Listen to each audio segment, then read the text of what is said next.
Hello, everyone. How are we today? Welcome in. Seeing a lot of great people out there. I missed you all. It's been a minute. I had to, again, keep delaying some things, but I think we're here. I think we're ready. We're going to do this. What up, Alyssa? How are you? Eric's here.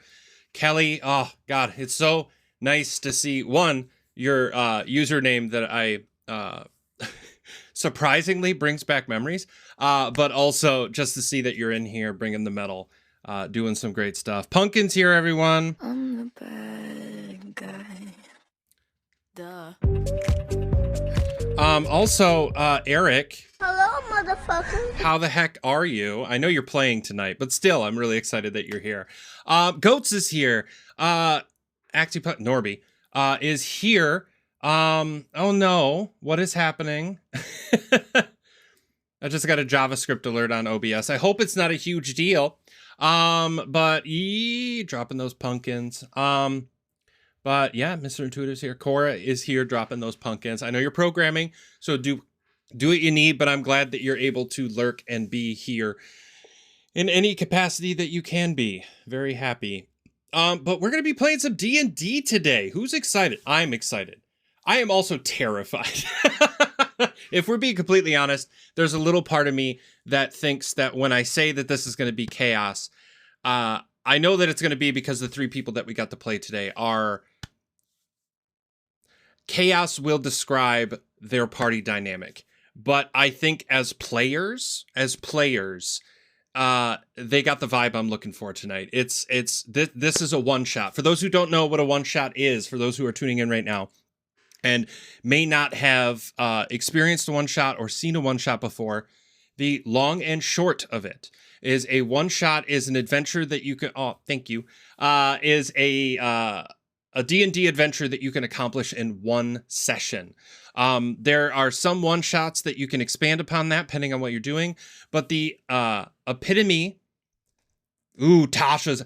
I only got the digital version of Tasha's. I got Xanathar up there and all the other classic books. But looking through Tasha in the virtual setting, and there are so many great things. I think actually at least one of our players dove into Tasha's for their character and what they are going to be doing for tonight. But again, a one-shot is something that is accomplished in one evening. It's the whole point of this thing. And the reason I call this drop-in D&D is because a few things have happened over the last week if you've been in the Discord. And by the way, if you're not in the Discord, friends, what you doing?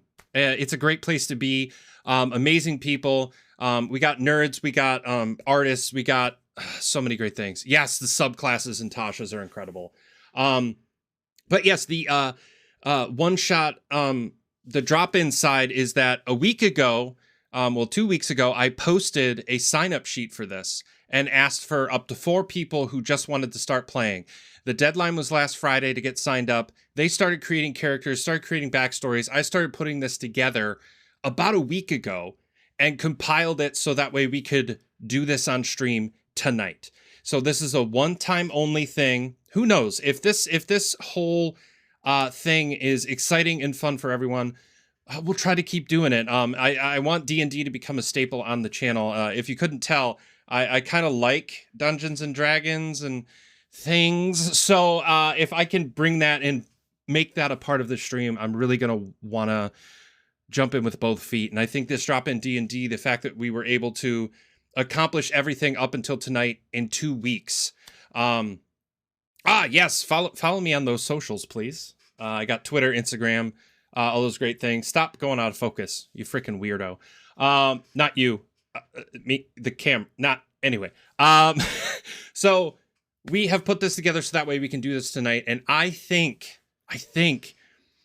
this is going to be a good time, friends. Now, again, the virtual element of playing D&D kind of comes with its, you can't focus. Wait, is my camera's name Goats now? Whether you're here or not, my camera's name is Goats now. Come on, Goats. Okay, you got to focus. So yes, we are going to be playing this tonight, and with the element of the virtual setting, there is a lot of technology that goes into this, and a lot of prep, and a lot of getting things kind of sorted. So thank you to the mods for talking back and forth about how to get some of these how-tos and things set up, because it's been a little bit of a challenge. It's been a lot to take in to get stuff up to where it is. We did the D&D 101 thing a couple weeks ago. That was a lot of fun, but there were some technical difficulties. I believe we've worked through most of them, but we're just going to keep pushing through. We're going to keep trying, because I think this is going to be fun, and I'm really excited about it, and I'm really, really hopeful for the future of doing D&D on stream. So, a couple things, just logistics-wise, about how today's going to go. We're going to switch into the D&D setup. I'm going to bring everybody on live. We got Eric, we got Jesse, we got Sarah. You can always use the squad command if you're looking for their info. But yes, they are here on stream. They're actually in Discord. I got myself deafened until I'm ready to bring them live. But we will switch over to that. I'm excited to try it out next time. Hell yeah, brother. But yes, bringing them on live, and we'll switch over to D&D. You'll notice that there's a couple adjustments to the rewards section of my stream. And the biggest change, unfortunately, is that there are a few options that I just can't accomplish since I'm playing D&D. I won't be able to run and grab Chandler. I know, I'm really, really sad about it. It is upsetting to say the least that I won't be able to go and grab Chandler. If she shows up, I'll pick her up, and maybe we'll have a little bit of time there. But you can always drop Channies to keep her spirit alive in the chat. There's just a couple other things that just won't be possible tonight, so I have temporarily paused them until we go back to the great streams. Actually, tomorrow morning at 10 a.m. Eastern, if you're looking for a good time, we're just going to do some nostalgic games and play Link to the Past, Legend of Zelda Link to the Past. I'm really excited to get back playing with that game. It's super chill. I'll bring the coffee. You bring the conversation. We'll make it happen. But we'll play through the whole thing. We'll try to do a little bit of a break if we can help it about an hour and a half or so in. But at the end of the day, thought you'd like that. Yes, rage Channies. But again, everything, the commands, the emotes, everything is available in chat. So always, yes. And the hydrate and caffeinate will still be available, because at the end of the day, I need to remind myself to do that. So thank you, Cora. And again, because I'm playing D&D, I will try to interact with all of you as much as I can in chat. There will also be, the members will also be in chat. And as long as we all don't get distracted, we'll be doing a little bit of interaction, a little question answer. We'll see how this goes. But again, at the end of the day, we're going to be playing this adventure together. And it's going to go from an introduction, get us all started into what's going on, and then we're going to get playing. Really excited about this, friends. I think without too much, I think I'm going to jump over here in a second. I just got to get one more thing open and ready for us to go. But yeah. Cool. Awesome. So, any questions, concerns, gripes, comments? Anything? This will still be active. You can play around with this all night. I still haven't gotten the dice rolls to do stuff with this, but you can still use the D20 command to play around with some stuff with this while we're streaming. And any follows and subscriptions, all that stuff pops up. So I'm really excited about that. But I think I have had a good chat with you all. This has been fun. But I think you all came for D&D. And I think it's time for us to play some D&D. So let's get this paused. Let's get this up and running. And let's give a warm welcome to our players. Hello, friends. Are you there? Hello. Salutations, Big Bud. Come on, videos. You got to load faster. Come on. There. Wait. I got two. And then, there it is. Okay. Technology. But everyone, welcome our three amazing players for tonight. Their names will be flashing up. We got the player names that come up occasionally. We got their character names that come up occasionally because I'll be referencing to them in both directions. But we will be playing today with none other than Eric, moderator, a fellow player that has joined us on the stream before. Actually, we tried this same thing with him and Jesse before once. But the system fell apart because it was 100 degrees out and the system was just overloaded. But we're at a better place now. But I want to go through and actually have you all introduce just you as a person. We'll introduce your characters in a little bit. But you as a person, and any initial shout outs, any additional or initial information that you want to give the people out there. So we'll start right down the line with Eric. How you doing, my friend? I'm doing good. What am I supposed to say? Who you are and what you're excited about, and Okay. I don't know. Go nuts, my friend. I am Eric. I'm a moderator who doesn't moderate enough on the channel, but I'm around as I can be, and I'm very excited. I've never played this type of wizard before, so I'm very excited to explore some of the new things in there and to play with some more experienced players. And again, as long as it's working, because I was having some issues earlier, as long as it's working, there should be a D&D Beyond overlay on my channel right now. It was giving me a bunch of issues earlier today. I tried to reach out to D&D Beyond, and they didn't really help because apparently they don't work on the weekends. I don't get it.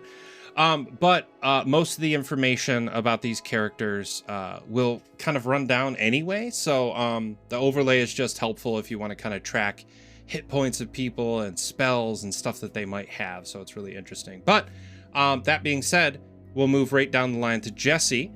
How you doing, my friend? I'm doing okay. Hi, everyone. My name is Jesse. I'm excited to play with two people I've never played before. So I've played with before. Words are hard, guys. Let's do this. If you were rogue and you said that, I'd say it was a Freudian slip. Yep. I've never played these people before. You almost played a rogue, I think. Almost. But yeah, Jesse was actually a part of the first ever D&D experience that I had. He was a fellow player of mine, Kelly, who is in the chat. Actually was our DM. Fantastic human being, and probably my inspiration when it comes to being a DM. I will never get to his level, regardless of our height difference. Sorry, Kelly. Anyway, but speaking of Kelly, definitely not the only reason she's awesome. We have Sarah. How are you, my friend? Hey everybody. So I'm Sarah. I'm married to Kelly.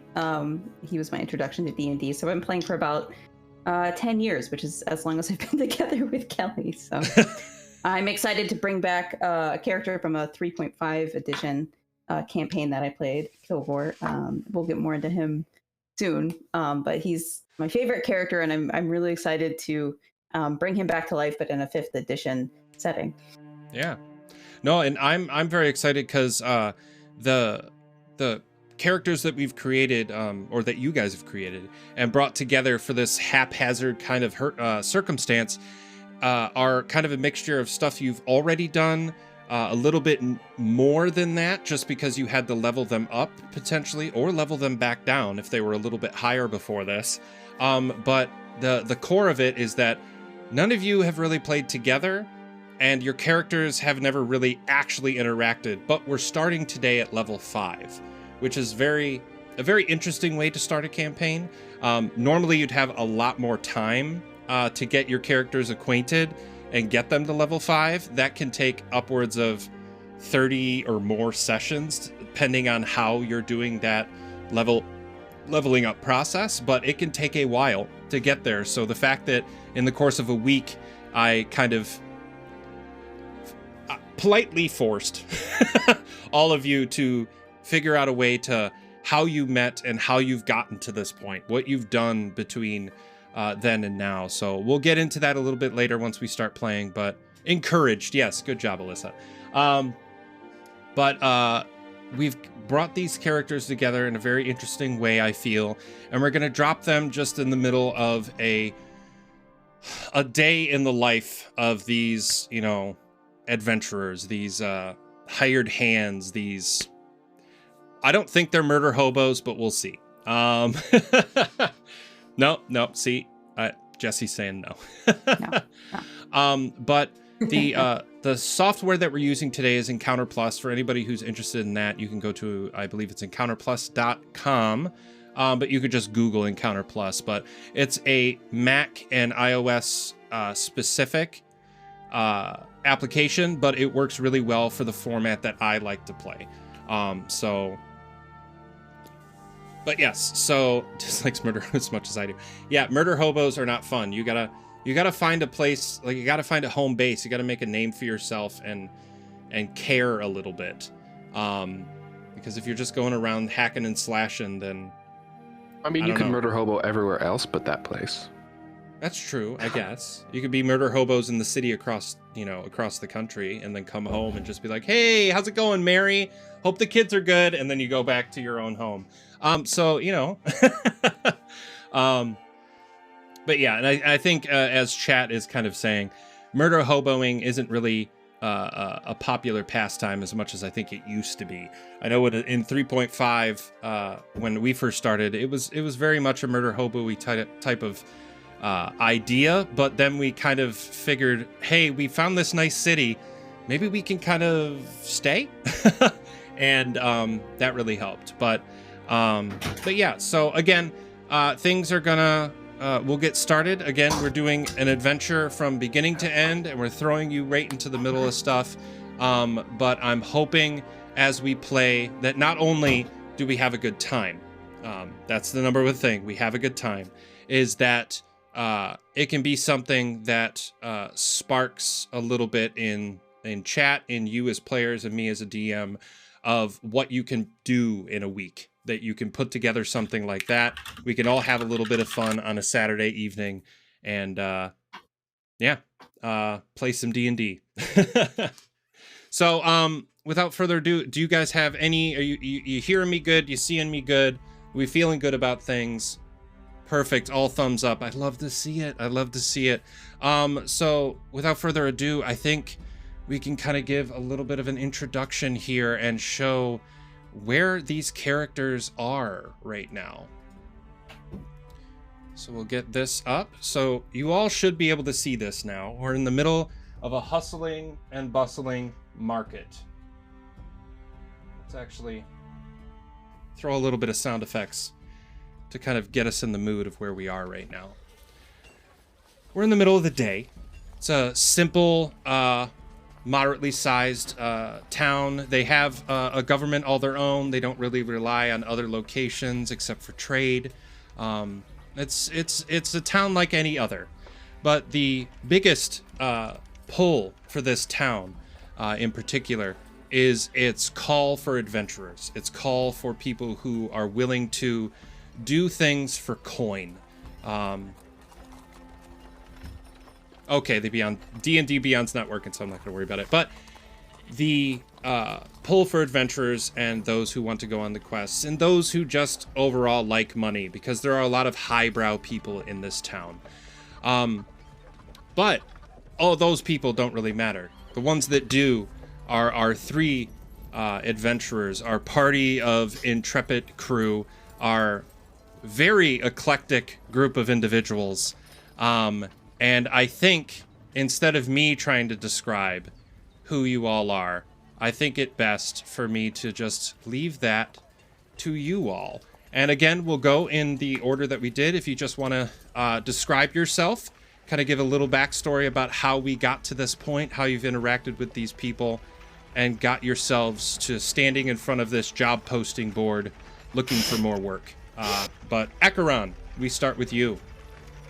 Yeah, so Echaron is a tall-ish, 6 feet, Feywild, is an Eladrin elf, so an elf from the Feywild. He is purple and has purple hair, purple Purple's kind of his thing. I see you're He trying wears to a- appease to me. Good job. I just like purple, man. And so does Echaron. So does But that, oh, he- great.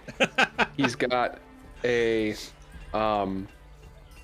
chain, like a chain plate, chain sort of like long shirt tunic style Cora. thing on, and purple robes, and just some complementary leather accoutrements. He carries a double-bladed scimitar,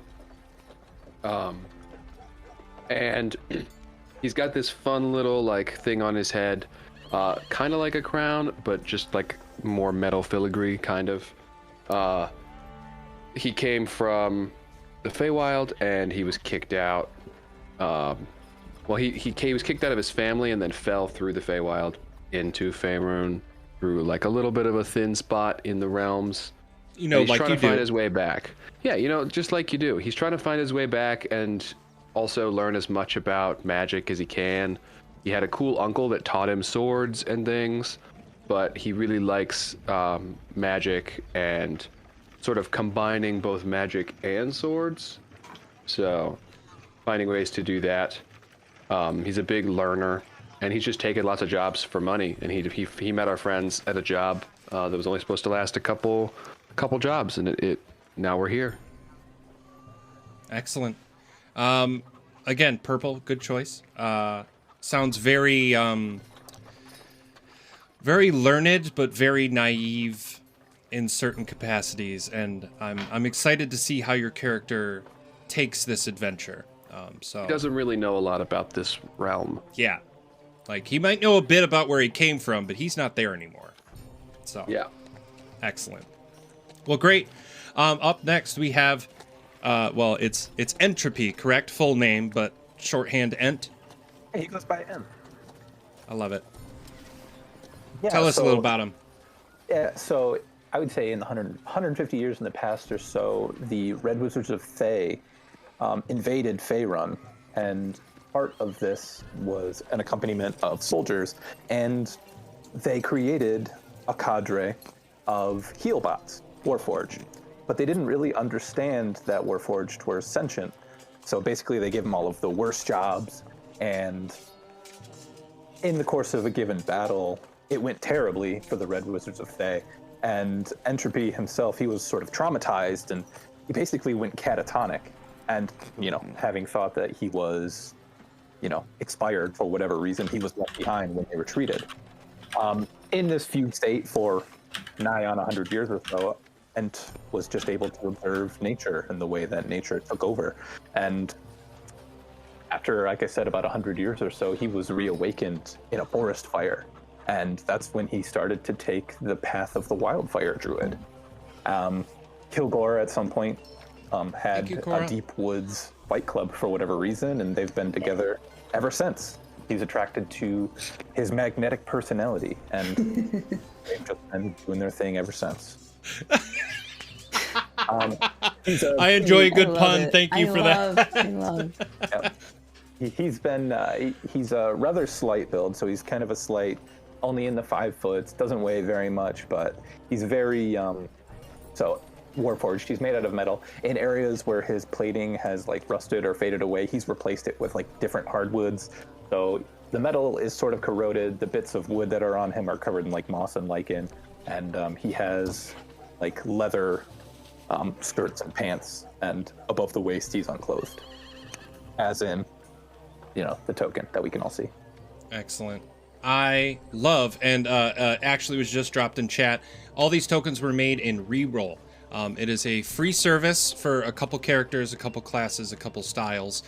You can make yourselves a couple tokens, these avatars. They're legit. Definitely worth the price of admission if you're going to pay. But just free, I was able to make a couple myself. I believe, Eric, you used the free version as well. It gets you going with the free version, but something that before I definitely just used Google.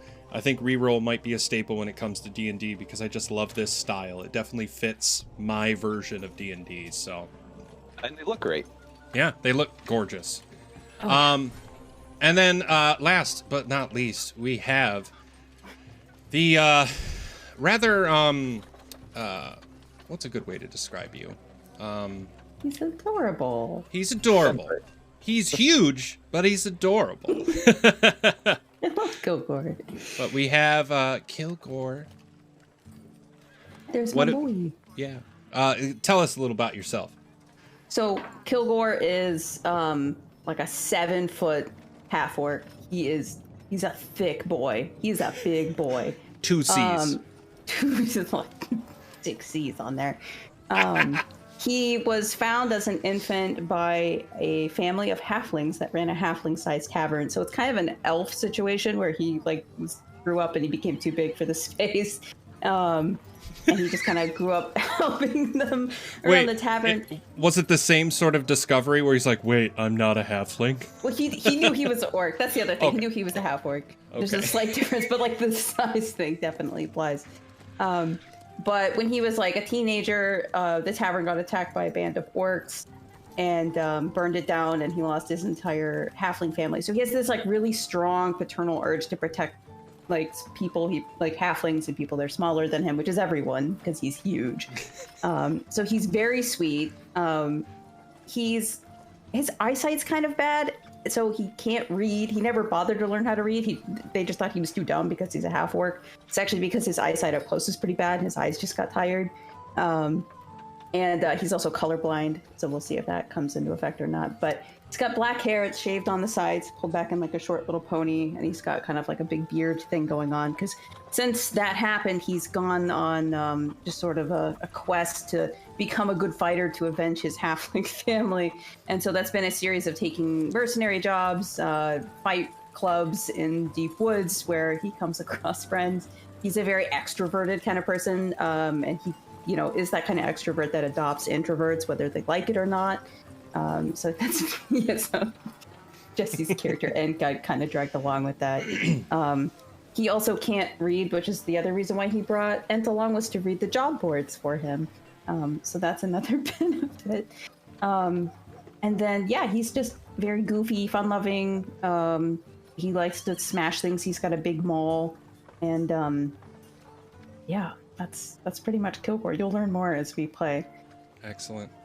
One thing that I find very interesting as a DM, and this is just one of those behind the screen sort of things that I love, is a character that has a backstory where they're a half of something, and that half had a detrimental impact in their past. So whether it's half elf, half orc, so that is very, very interesting to me. And who knows, maybe it'll play something tonight. But great. That rounds out the party. A small party of 3, as mentioned before. They started out as just a group doing a couple odd jobs. I actually think we discussed the idea of that your first ever job was thinking that you were doing a solo project, and it happens you were all contracted to do the same job. So instead of doing it solo, you're just like, you know what? Let's go for it. Maybe we'll be able to split it. Let's just get it done faster. We can do it 3 times as fast. And from there, you just did more odd jobs and got yourself to this point. And you're looking for the next one here on this notice board outside of the main market of town. So as you look across, you don't really see anything interesting. There's a few notices about actually a group of cows that got loose in the middle of the night. It looks like something large of some kind maybe broke the fence. They describe in their posting that all the cows seem to just be missing, nothing dead, stuff like that. Some other simple postings about music lessons. One in particular actually lists that the first lesson's free. And if you're looking to learn the lute, they actually have some on site for you to actually play, so you don't even have to bring your own instrument. There's an advertisement for a blacksmith that seems really tattered and torn and almost scratched, and you see another advertisement for a blacksmith plastered directly over top of it, as if they're feuding blacksmiths that want to steal each other's business. There's a lot of drama in this town. But as you're looking, you actually hear behind you the tackety of tiny little hoof prints. It's hard to tell exactly where it's coming from. I'll actually zoom out a little bit so you can kind of see what you're getting yourself into in regards to the area around you. You see a small stage and these 4 little alleyways that kind of go in different directions away from the center of town. But you hear the clacky of hooves coming around one of the corners or one of the areas. And I'm going to have you actually all roll a perception check for me. So this noise is very obvious to you, but I want you to kind of track down where this is coming from and what it might be.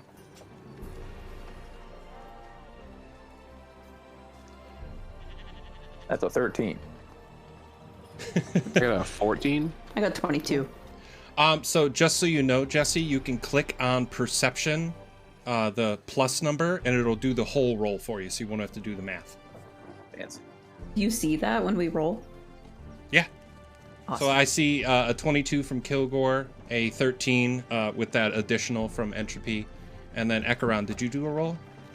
I rolled live. I did 14. 14, great. So you all actually notice that the sound seems to be coming from this area over here. You should see the nice little circle on the map that's showing up there on the right. Yeah, there we You go. see it? Very I faint. yeah, let me turn on the actual magic wand. Over here. You all turn around and see from across the way, there's this, a large pyre that usually gets lit at night to illuminate this area. And you see from behind it a small little sheep with something in its mouth running directly towards the center of town. It stops in the center, looks left, looks right, and sees you all and runs up and actually takes a second. And Ekaron goes to you and you hear it go, meh, meh. And you notice in its mouth, it has a scroll of some kind. And it's just jumping up with its hoofs and just being meh, meh, and just trying to get your attention. Well, I'm gonna try to take the scroll, but I've never seen a sheep before, so I'm a little freaked. Okay. I'm gonna like pin like 2 fingers, like touch it, and then like unroll it with 2 other fingers, like trying not to get any slobber on my hands. The sheep actually gladly opens its mouth to let you take it. You pull it open, and as you do, you see the words "speak with animals," and scribbled in tiny little like handwritten. It says "modified" on it. As you unroll it, you start to read it, and you notice that the beats and bleats of this sheep actually start to turn into something else. And you notice it going, meh, meh, meh, meh, help me. Thank you so much. Oh God, I've been running for so long. My legs feel bad. Guys, the sheep is talking. And I show them the scroll. I like point it towards them. Okay. Does it work on me? Because I can't read. You know what? I don't think it does. I don't Because think if it you does. can't read, I'm then gonna pick yeah. up the sheep and cuddle it. Okay, it is small. I, So you pick it up, you see him flail a little bit, and he goes, oh, okay, excuse me, excuse I'm me. patting him. I'm like, it's nice. He's nice. He's So, nice. Entropy, you should be able to read it and now start to fade, and you hear and understand what the sheep is now saying. The sheep is exclaiming to you, just like, please, you look like adventurers in need of coin. Would you mind helping me, please? Quickly, I must know the answer as soon as possible. I mean, do sheep have gold? I don't. No, not on me. Obviously, I don't have any pockets. But if you would just follow me, my keep is just outside of town, in the woods. If you would just follow me, large creature, if you wouldn't mind putting me down, that would be fantastic. And he looks up at you, expecting a response, but all you hear is Kilgore, he says he likes it. Give him a hug. I cuddle him harder. I don't think we can say no now that Kilgore has seen the sheep. Yeah, that's a good point. So he he gets squeezed, and you hear him go, "Oh, is this a yes or a no? I should really know. I'm kind of in a rush, if you don't mind." And you can hear him, his vocals get a little bit squished. That was mostly a joke, Kilgore. Put him down. He's gonna take us somewhere. Oh, go with sheep. Okay, and I plop him down. Go with sheep. You set it down, and the sheep kind of called a sheep. I like whisper to End. Is this a sheep?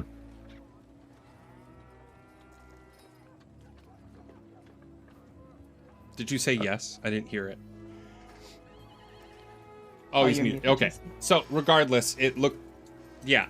So he nods, and the sheep gets down and starts to breathe really heavily, and he turns around and actually bleats at you, Sarah. You just hear, and you both hear, "Oh, I've been manhandled too much lately. This is very unfortunate. I should expect you to want money for this, but of course, if we're going to do this, we need to leave now. So, do I have a yes from all of you?" Sure. Did I not? Okay, great. So, we probably should go around Market Square. No particular reason, but it would probably be a good idea to go here, and I'll explain everything on the way. So if we could just leave as soon as possible. There's some it's that very non-specific. I mean, you have competition for our services. Yes, but I swear what I have for you will be worth it. If we could just please go. As he's trying to get you to go, actually in the opposite direction that he came from, you actually see and hear the thud, thud, thud of very large footsteps. And you look down the same area where these individuals came from, and you see 3 lead-collared wolves marching in lockstep, walking towards all of you. Behind it, you see a burly orc staring you down. And behind him, a rather large individual in a cloak. You can't really tell from at this moment what this creature is, but it's following again behind this orc individual. They walk closer and closer to you. They get within 10, 15 feet, and you can see all of them just looking directly down at the sheep. And then they look up at you, and they actually, the sheep actually gets around you, Kilgore, because up until this point, you're the one that's shown your strength as well as your affection and feels a little bit more like this is a good idea to get behind the person that's probably about as big as the orc that's standing in front of you. And the orc says, "Excuse me, but, my master's gonna want his sheep back if you wouldn't mind." And he points down at the sheep and looks to all 3 of you. I'm sorry, but I don't really know what a sheep is. Could you mind explaining in extreme detail? That white little thing there. The fluff ball with legs. That's a cat. You know what a cat is, but you don't know what a sheep is. Well, yeah. All right. You see, the sheep has some sentimental value to my master, and I would really like if I could take him back, please. I assume you don't want any blood on your hands. Kilgore is just kind of like puffing up his chest and just being like, Could I interest you? Walking. Could I interest you in a fox instead, free of charge? What did you say to me? Fox. I'll give you a white fox. It's the same color as this cat here. No. You can see the wolves now start to get a little bit feral, and they're slobbering down. You see the creature, person, whatever it is, towering over everybody, start to take a small step forward. You actually hear sliding of what sounds like claws as it steps a little bit closer to all of you. The orc looks to all of you and says, Now. You see, my friends here, we outnumber you. And if you want to tussle, we'll tussle. You know, my friend here, and I point at Kilgore, has never really been very good at math, so I don't think that's gonna work. Math, I'm more of an autistic fellow. Numbers. Well, you see, I don't care about any of that shit. I need that sheep, or there's gonna be blood. Now I'm not fond of blood. So How far yeah. is he from me? at this point, he's about, wait, let me count. About 20 feet away from you. Can I ready in action? Yeah, what are you readying? And can what's I going to be ready- the cause? I want to ready lightning lure. It's a cantrip. Yes. As soon as if he makes if he gets within 5 feet of me aggressively. Okay, I'm gonna- so if Or he no, gets sorry, real within up in 10 your feet of me. face. Got it. Yeah. Okay. I kind of want to pick up the sheep under one arm and then like have a weapon in the other one and just be like, no. Got it. He's being so reasonable, and to saying this out loud, I don't know if he knows who he's speaking to. Should we elaborate before he makes this mistake? Possibly. Intimidation roll. Yeah. Roll it. Roll it, yo. I'm actually going to switch to the big map because we're getting to a point where it's going to matter seeing everything. Okay. And you're saying this directly to the orc? Well, I'm just kind of saying it as rhetorical, but I imagine Okay. he would. Yeah. Nope.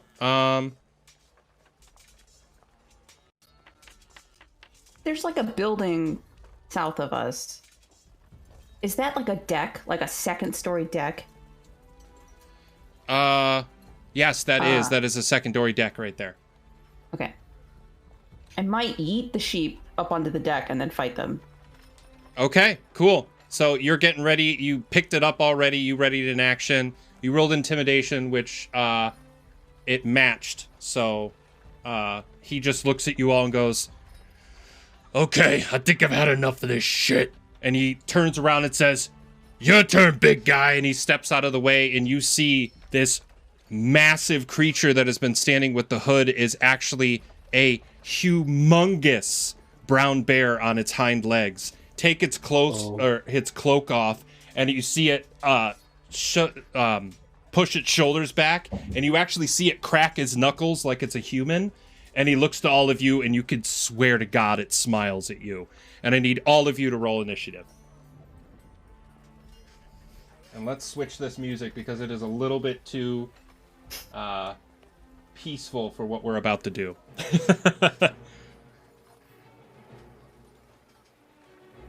Awesome. Guys, I rolled over a 10. It's a miracle. Hey. I did not. I'm slightly distracted with eating the sheep. Okay. So we are now all in initiative. Hey, this was really quick. We got into an encounter real quick.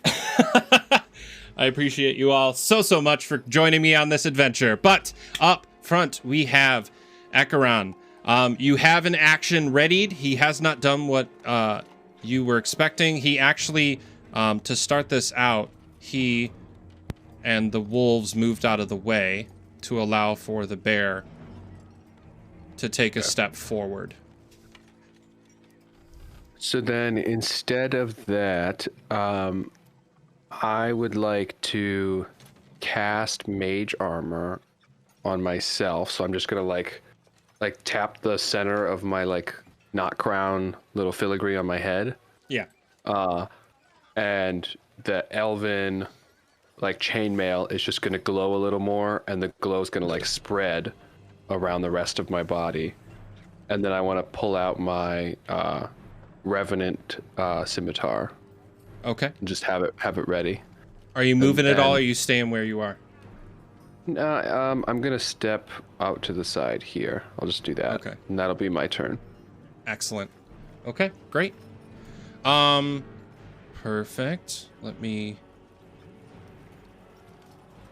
There we go. Great. So you get there. You can see this energy kind of pulse around your body as you take this step over. The orc in particular looks at you, dead in the eye, and kind of gives a smirk, like, "Yeah, sure." Now, before we continue, I actually forgot. Kilgore, you yeeted the sheep before this started to try to get him Did I? onto Okay. the second thing. So if you want to just throw, I'm guessing it'll probably be a little bit of strength, a little bit of dexterity, but I'm gonna say strength, just given the character you are. That your intention was not to be accurate as much as just high enough to get him up there. So roll strength for me. Here she goes. Oh, hell yeah. Okay, so Nice. you take this sheep and you just kind of like, you do one of those, you're still staring down this orc, but you had it under your arm, and you just do one of those like over your shoulder sort of things. The sheep goes flying through the air. Luckily, it's made out of fluff. But it rolls. Let me do this. I'll just do this with my It's a physical trick dice. shot with a sheep, just not even looking. The sheep bounces off the roof. You actually overshot it a little bit, but luckily the pitch of the roof is just enough that it kind of does a. You swear you hear a squeak as it goes, "Eek, eek," and then it just rolls and lands on the second floor of this little deck up here in this area. It's now standing there, kind of a little bit shooken up, but doesn't look hurt, and kind of watching this all unfold. Up next, we have Entropy. What's your move? You are muted, my friend. Sorry. So they have declared hostilities, yes? Oh, yeah. Okay. Well, this is probably not going to happen that often, that enemies are going to be grouped together such. So now that I'm going to move there, and I'm going to angle a burning hands in such a way that it hits this guy, this guy, this guy, and this guy. Oh. Yeah. Okay, cool. Is that a save on my part, or is it an attack roll? Yeah, give me one mental. It's I believe it's a dexterity saving throw from each of them. Okay, so that's Wolf 2, 3, the orc, and the bear. So let's roll the Dexterity bear saving. first. Of 14.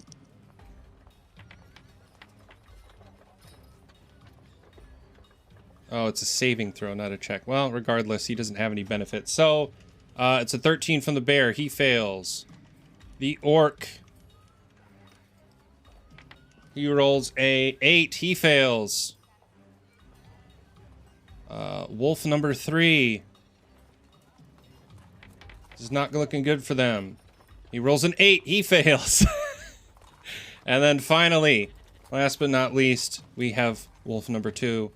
He rolls the furthest away from everybody. He rolls an 18, so he makes the check. So I assume it's half damage or whatever you roll. Yep. Cool. Decent. So 11 to the 3, and then 5 to the guy who saved. Excellent. Great. Then I will use my positioning to get even further away from the bear. And you didn't go out of anybody's range. You're still right next to the wolf, so no attack of opportunity there. Thank God. And I am going to use my bonus action to cast Shillelagh on my club. Nice. Good call. Awesome. And then half of 11 since it's damage. Okay, that would be So 5 to wolf number 2. 5 to wolf number 2. Okay. So you cast this and you watch as the flames just kind of cascade across everyone. They all get hit in varying levels. The bear in particular, you see that it definitely is affected by it. but it's got a little ways to go before it's going to go down. The wolves in particular, the one right in front of you, looks bloody as hell and is covered in scorched fur, and you can actually smell the flesh burning on him. The orc in the distance actually is starting to pat himself off, and the other wolf, after it kind of goes across his body, leaves a couple streaks of burned fur, but still looks like he's going to be real pissed and ready to go on his turn. Well, and after it happens, I just kind of look at Kilgore and I say, I did give them a chance. Very good point. Very good point. Kilgore agrees. He's on board. Excellent. Yeah. At this point, we are now to the orc friend. He looks to all of you after patting himself off and realizes the best course of action is probably for him to take charge and rush through and try to take out Kilgore for throwing the sheep. You watched him watch you toss it, and he is not very pleased. So he takes a few steps up, and he's trying to slice you with his greatsword. Great. And he rolls a dismal 8. The sword goes across to try to hit you, but as it flies through the air, he actually notices that he didn't put out the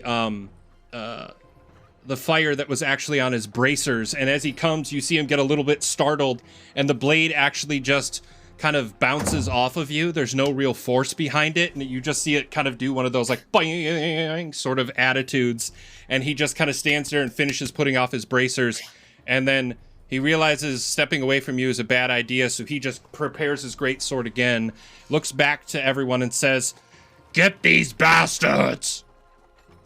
That's going to end his turn. I should probably be advancing the actual thing.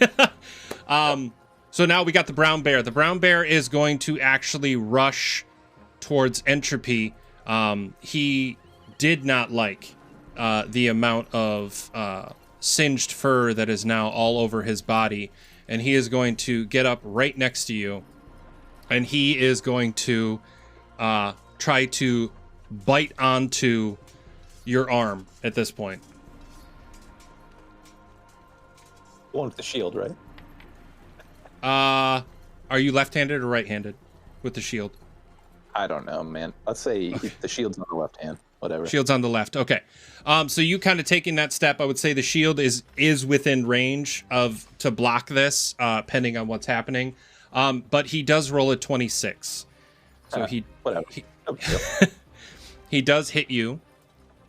And he hits you for a total of 8 of piercing damage. And he also gets the chance to try to swipe, and he is going to try to swipe and attack at Kilgore, standing next to him. In which he rolls a 20, which does hit you. And that is for 7 points of slashing damage. After he takes this effect, you see him put his nose up into the air and start sniffing, and turns around and looks directly up at the sheep on the second floor with intention. Up next, we have Kilgore. You have just been slashed by a bear. You successfully yeeted a sheep. But this bear looks like he's intent to get up there. I'm gonna rage. Excellent. Very, very nice. I need to find a sound effect for rage. We do. How about this? How about this? Get fucked! None of you just heard this. I'm sorry. But if you're watching the stream, you will. But yes. Okay, great. So you are now raged. What are you doing? Perfect. I'm just gonna hit him with my maul. Go for it. To hit him. Hit him twice. Level 5. Yeah, I do. I get 2 attacks. Sweet. I rolled a 15, and then do you want me to roll the attacks first and then damage, or one of each? Roll both attacks and then roll damage for the one that you hit, and then I'll give you the description of how it went down. So a 15 and a 20 to hit. Okay, excellent. Then- So, you said a 15 and a 20? Both Yeah, of those 'cause hit, attack so one, roll attack two. damage. Perfect. Attack 1, 15 damage. Ooh, nice. And then attack 2, 7. Okay. Respectable. I'll And take this that. So was- he's just like, raw. He's just like taking this big maul and he's just going to town because he's pissed. So the maul first, you do a little bit of an upswing and you hit him right under the jaw, and you see his jaw actually dislocate, and you see blood start to pour out of his mouth. As you come back down, you come right on the center of the back of his head, and the skull bounces off the cobblestone, and you see him just sitting there in a pool of his own sinews as it Yes. just starts to pour out as you see this bear's last breath leave its body. Congratulations, the first death of the evening, the first kill. Bravo, Kilgore. Using that name proud. Kilgore roars as his speaking action. I love that. Amazing. Okay, great. So, great. So, Kilgore, you have annihilated this frickin' bear. Bravo, bravo. He was Up looking a little next. too- What? He was a little too smug. A little bit, yeah, just a little bit. So up next we have wolf number 1, the one that is all the way in the back, has yet to have been touched. He sees this violence happen, and his first indication is to run up and make a attack and try to bite Kilgore to avenge his fallen bear buddy. And he hits with a 21.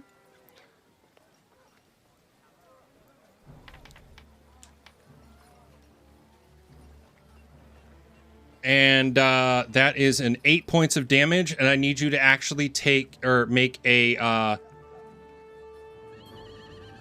what is it? A strength saving throw for me.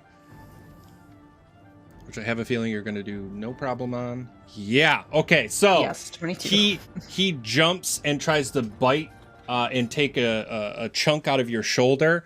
As he grabs on, he tries to use his weight, not very much, to pull you down with him. But you're actually able to use your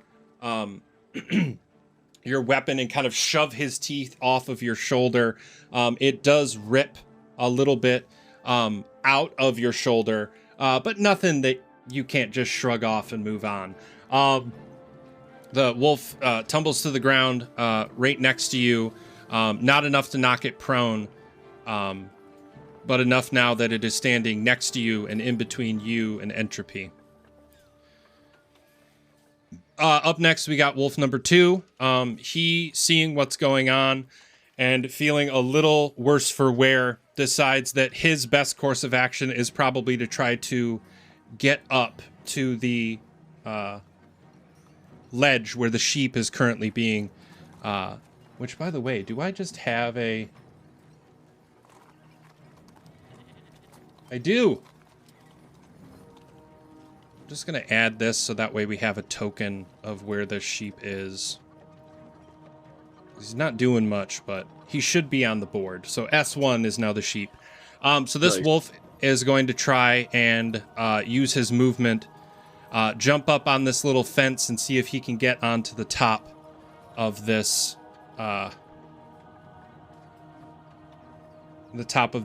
second floor balcony. So he is going to do a dexterity check to try to get. Oh, it would be, yeah. So he actually leaps and is able to grab onto the baluster with his claws and start to pull himself up. You watch as the sheep starts to cower in the corner, but this wolf just has enough movement to get up here. And he is still a good, what is that? Let me check the distance if he jumped. Actually, he's able to do a bite attack, so he's going to try. Well, this is going to be a really short encounter. if this doesn't go well. Okay, he does make an attack, and he does hit. So he reaches out and tries to bite him. Takes him down 7 points, and he makes his save. This sheep is looking very worse for wear. You see it cower in the corner after it gets this bite. It's still standing, but it is a very red sheep. This wolf is not letting go of the sheep, and you see it trying to pull it over the ledge to try to take it. And then last but not least, we got the wolf over here. He is going to try to bite you, Entropy. Rolls a 23 to hit, which does hit. Ah. That is a high fucking roll. And then 8 points of damage for you. And I need you to roll a a strength saving throw. I'm pretty bad at that.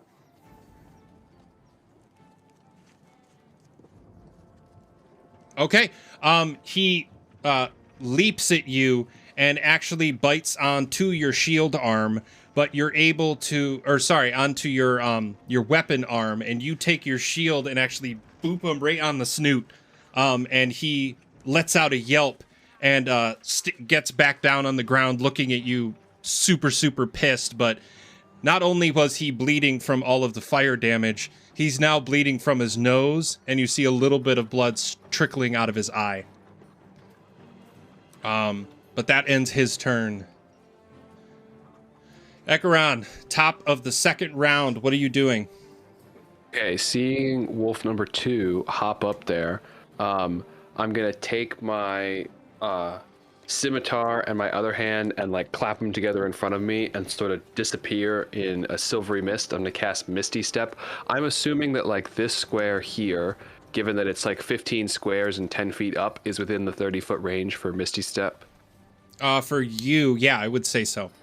Cool. So I'm gonna yeet over here and just like boop over there with my bonus action, and then I'm gonna stab him try to stab him right in the eyeball. With my okay. scimitar. Can you do Misty Step as a bonus action? Yeah.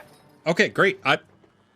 Level 5, man. I always forget this stuff. So great. So you go for it and try to get him right there in the eyeball. Why don't you roll a attack roll for me? Oh, great.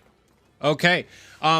You dissipate from this mist and appear right next to the wolf. The wolf actually is on his way over the balcony and trying to get himself down. You throw the sword, and because the sheep is right there next to the mouth, a sense of concern, a sense of maybe that you might hit. It's hard to tell, but your sword does not make purchase and actually slices off a couple of the hairs right on top of his head, but does not hit him.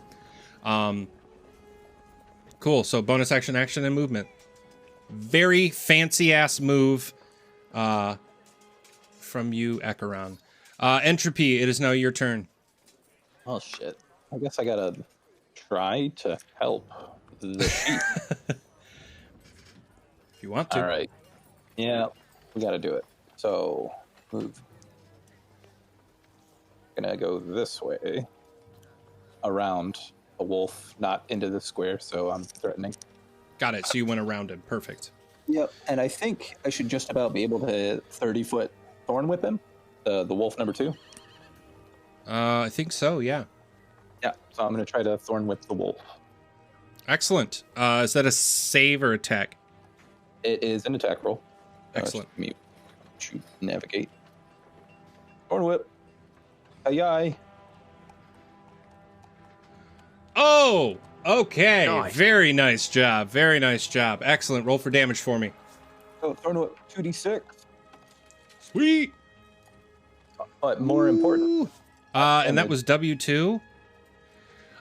More important than the 5 damage is 10 feet of force movement. I'm going to fling him off of the balcony over to this spot here. Let's go to the magic wand. This spot here. Okay, so you're just yanking him off. Okay. So the thorns cascade out and actually grab onto the hind legs of this wolf. The pressure on his back legs causes him to lose grip a little bit of the sheep completely, and you watch as the wolf flings up in the air about 10 feet, and then the whip throws him down with such force that you actually see a little bit of a trail of misty blood follow him down to the ground as he smacks directly in the spot that you wanted him to be.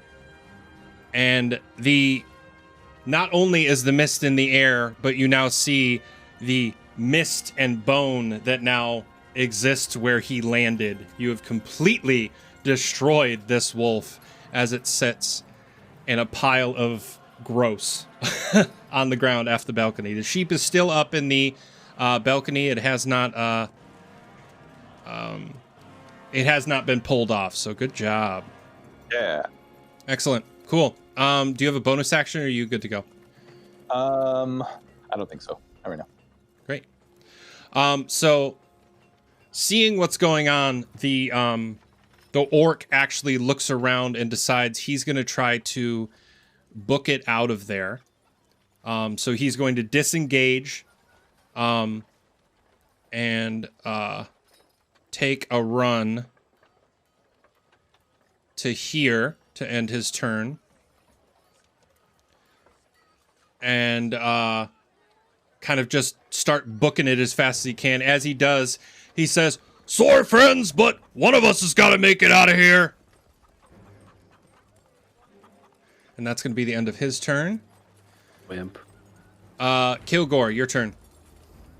I probably would just chase him. Kilgore's just gonna try to run him down. Okay. Are you disengaging as well, or are you just going to... Oh, there's a Take wolf off. next to me. Yeah, Kilgore would just chase. He wouldn't care about the wolf being next to him. Okay, so he's just throwing things down in a way that I'm not being threatening. He's going to just take off. Okay. Yeah. I can move 40 feet, but if I'm just booking it... Yeah, so wait, 5, 10, 15, 20... 20. You would get to him. Yes. So... Yeah, the path is shortest distance. It's not actual squares. Gotcha. Yeah, you totally get to him. Now, again, since you disengaged to save yourself from the wolf, you can't attack now that you're here. But you are now right up next to him. So if anything happens, he leaves your space, anything like that, you're now right there. So Perfect. excellent. Just leave entropy literally to the wolves, but no problem. Entropy would be fine. Kilgore's seeing prey. He's going after the running prey. There's no one in this party named Empathy, okay? He knows you can handle yourself. We've been fighting together. Yeah, you got this shit. Well, great. So up next, we got wolf number 1. Watching Kilgore leave his space, the only real thing that he can do at this point is try to go towards entropy. He gets up next to you and actually flanks him, which I'm not going to...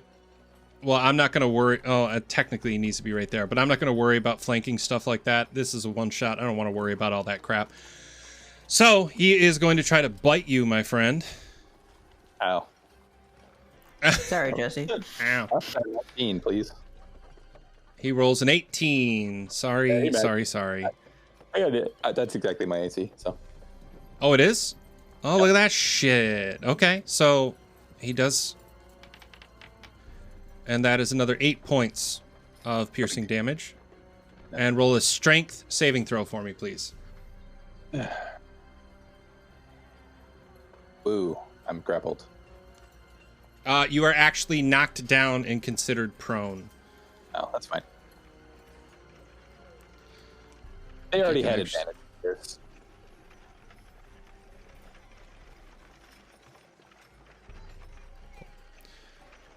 So I marked you as prone, but it doesn't really show up very well on my map, so it doesn't matter. You're prone at this point. Excellent. So that is that wolf's turn. The other wolf, number 3, is going to disengage as well, and try to complete the mission that they had originally. Actually, he's not disengaging. He's going to try to dash because I don't think he can't make it up there if he doesn't dash. I'm absolutely using my attack of opportunity then. Go for it. Warcaster, so I'm going to use Green Flame Blade. Excellent. So it's a weapon attack, but I have Shillelagh, so we're going to do that. Come on. Well. Continue. Okay. So the Don't mind me. you try to accomplish this attack, but the wolf with the bloodied bear right next to you just kind of makes a little bit of a dash move, and you actually hit the bear instead of the wolf as it dashes past you. It runs and tries to make it up to the ledge, and it actually leaps up, and because of the damage that it sustained at this point, reaches up, and you see it actually smack the underside of this balcony and do a little bit of a 180 as it lands on the ground, taking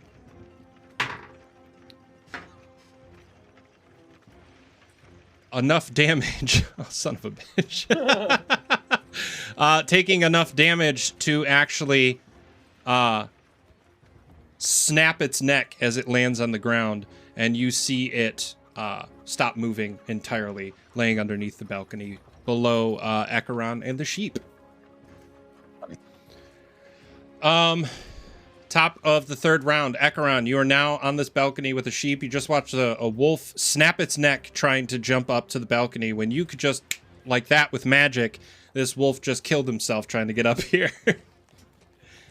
Can I move? So because of the 10-foot distance, my movement is like 30 feet. So can I get to like here or here? You could Or land there. Could I get within 15 feet of Wolf 1? So you're leaving the sheep up there then? Yeah. Okay, cool. So yeah, if you leap down and land in that little bush area, I would say you would just do a simple athletics check to make sure that you get down there. But yeah, I would say at this point you're already 15, so if you land in the bushes, you're fine. Okay, so you land in the bushes, but you kind of catch yourself. You feel your ankles a little sore, but you don't knock yourself down. It's you're not in a good stance by any means, but you do have enough wits about you if you want to try to accomplish something towards Wolf 1. Okay. So you said I'm within 15 feet? Correct. Okay, cool. I'm gonna cast Cantrip Lightning Lure. I'm gonna, with my free hand, I wanna make a whip motion, and just arc of lightning is gonna come out and sort of grab the wolf, and it needs to make a strength saving throw. Ooh, okay.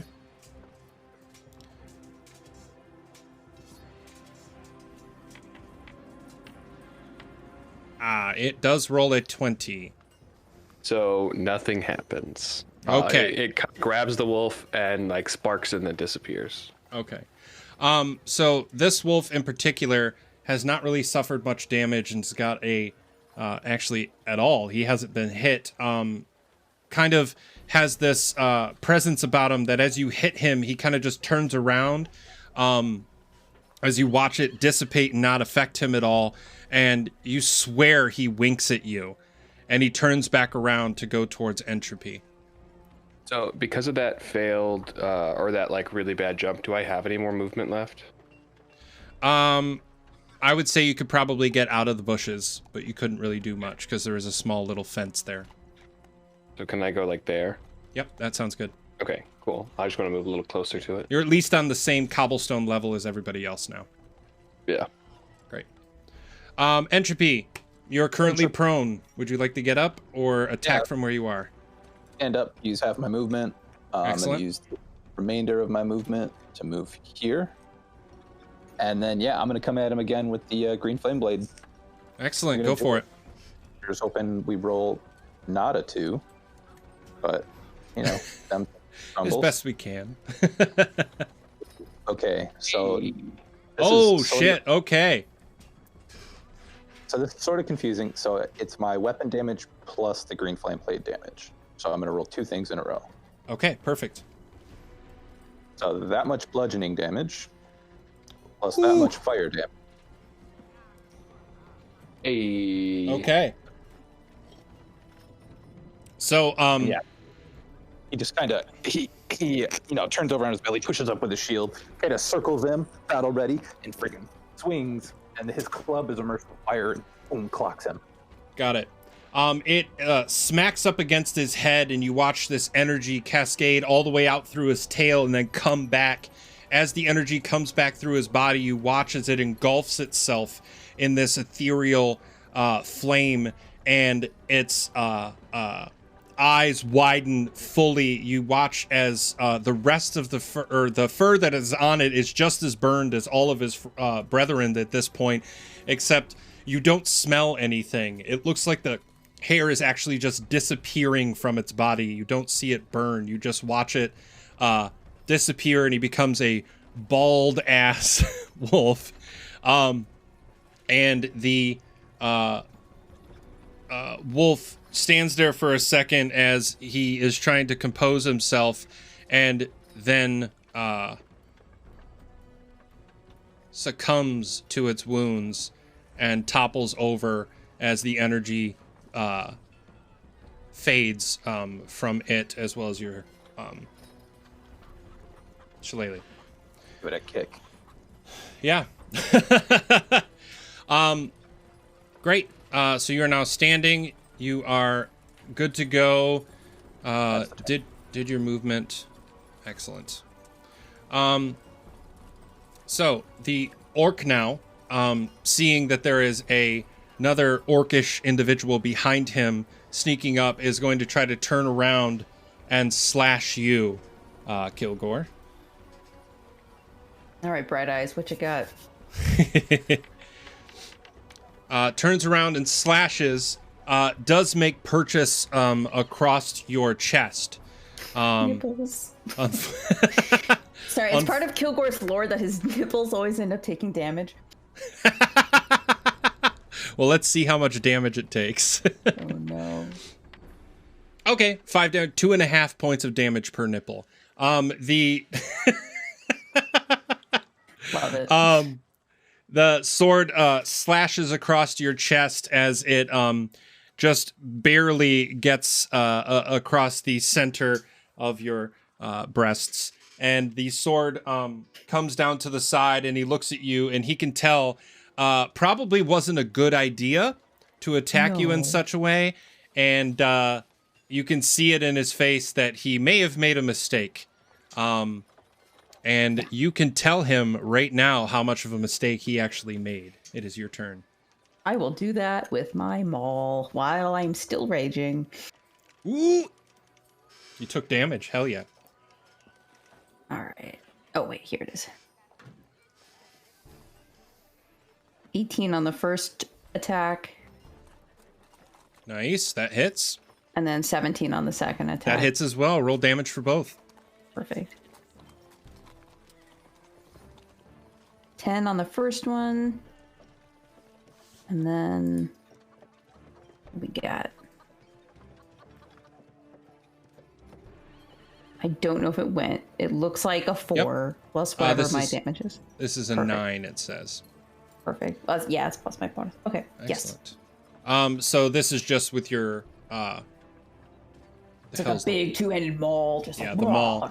maul. So you again just come down at him with this fury of nipple pain and just try to bop him as many times as you can. You get these 2 hits in. You see the first one smacks his face, and it looks like he actually has broken his nose. His face already didn't look too great. You just definitely made it worse. Your second hit comes down. He tries to block, and you see that it actually shatters his forearm as it comes down, and actually he hits himself in the head with his own limp wrist as it smacks him, and he just kind of looks a little dazed at you. Yeah, he definitely made the wrong call hitting you across the chest. Are you doing any movement? Or are you good to go where you are? I think I'm good where I'm at. I'm just standing there playing whack-a-mole in this guy's head. I love At it. this point, I think Ant would say, Kilgore, do we now give him a chance to explain himself? I mean, is he in a position where we could capture him? Is that something I could tell? He looks a little damaged, but he doesn't look like he's done yet. I probably would want to damage him more. I mean, talking's a free action. Yeah. Yeah. Um, Crying is also a free action. 15 minutes only on your break. There you go. Oh, Jesus. I can relate to that way too hard. Anyway. Anyway, yeah. So I mean, I attacked him. I hear you, and I'm like, okay, we probably should talk to this guy, but I still want to like mess him up, or like Kilgore's still like kind of like rage, like he can't quite calm himself down yet. Got it. But he will try to hold back from killing him. Perfect. No promises. Try. Top of round 4, we have Ekaron once again. What are you doing, my friend? You are muted. Oops. Hearing Ent say, maybe we should give him a chance to explain, and trying to be level-headed. I think, pretty sure this is, yeah, that's 30 feet, right? Is that okay if I walk over this table? Yeah, at this point, all the people who are in the market have kind of dissipated, so this is just an empty table. I assume with the type of creature you are, it was very easy to kind of get over there. Maybe do one of the, like, have you ever seen the TikTok of the ADHD table move? Where you kind of do the, like, swivel around with your hip, where you're in, like, a straight line and get around the corner? Yep. That's the sort of thing you pull off. I do that too often. I do that in real life too often. But Nice. I'm gonna get up next to him, and I'm gonna, like, put my sword, or my scimitar in his face, and I'm gonna be like, so Ent says you should explain yourself. And I just want to see if he says anything. If he gives me a satisfactory answer, I won't attack him. Okay, could you roll an intimidation check for me? Sure. With You gotta- advantage? You got a blade in his... I mean, you know what? Kilgore's right there too, so like he should. You got be a blade in fairly his face. intimidated. He just got his arm broken. I'm going to say, yeah, that's advantage for sure. Okay, cool. That's great, because my intimidation's not great. So that's the first one, Okay? and that's the second one. Yeah. It wasn't a net one.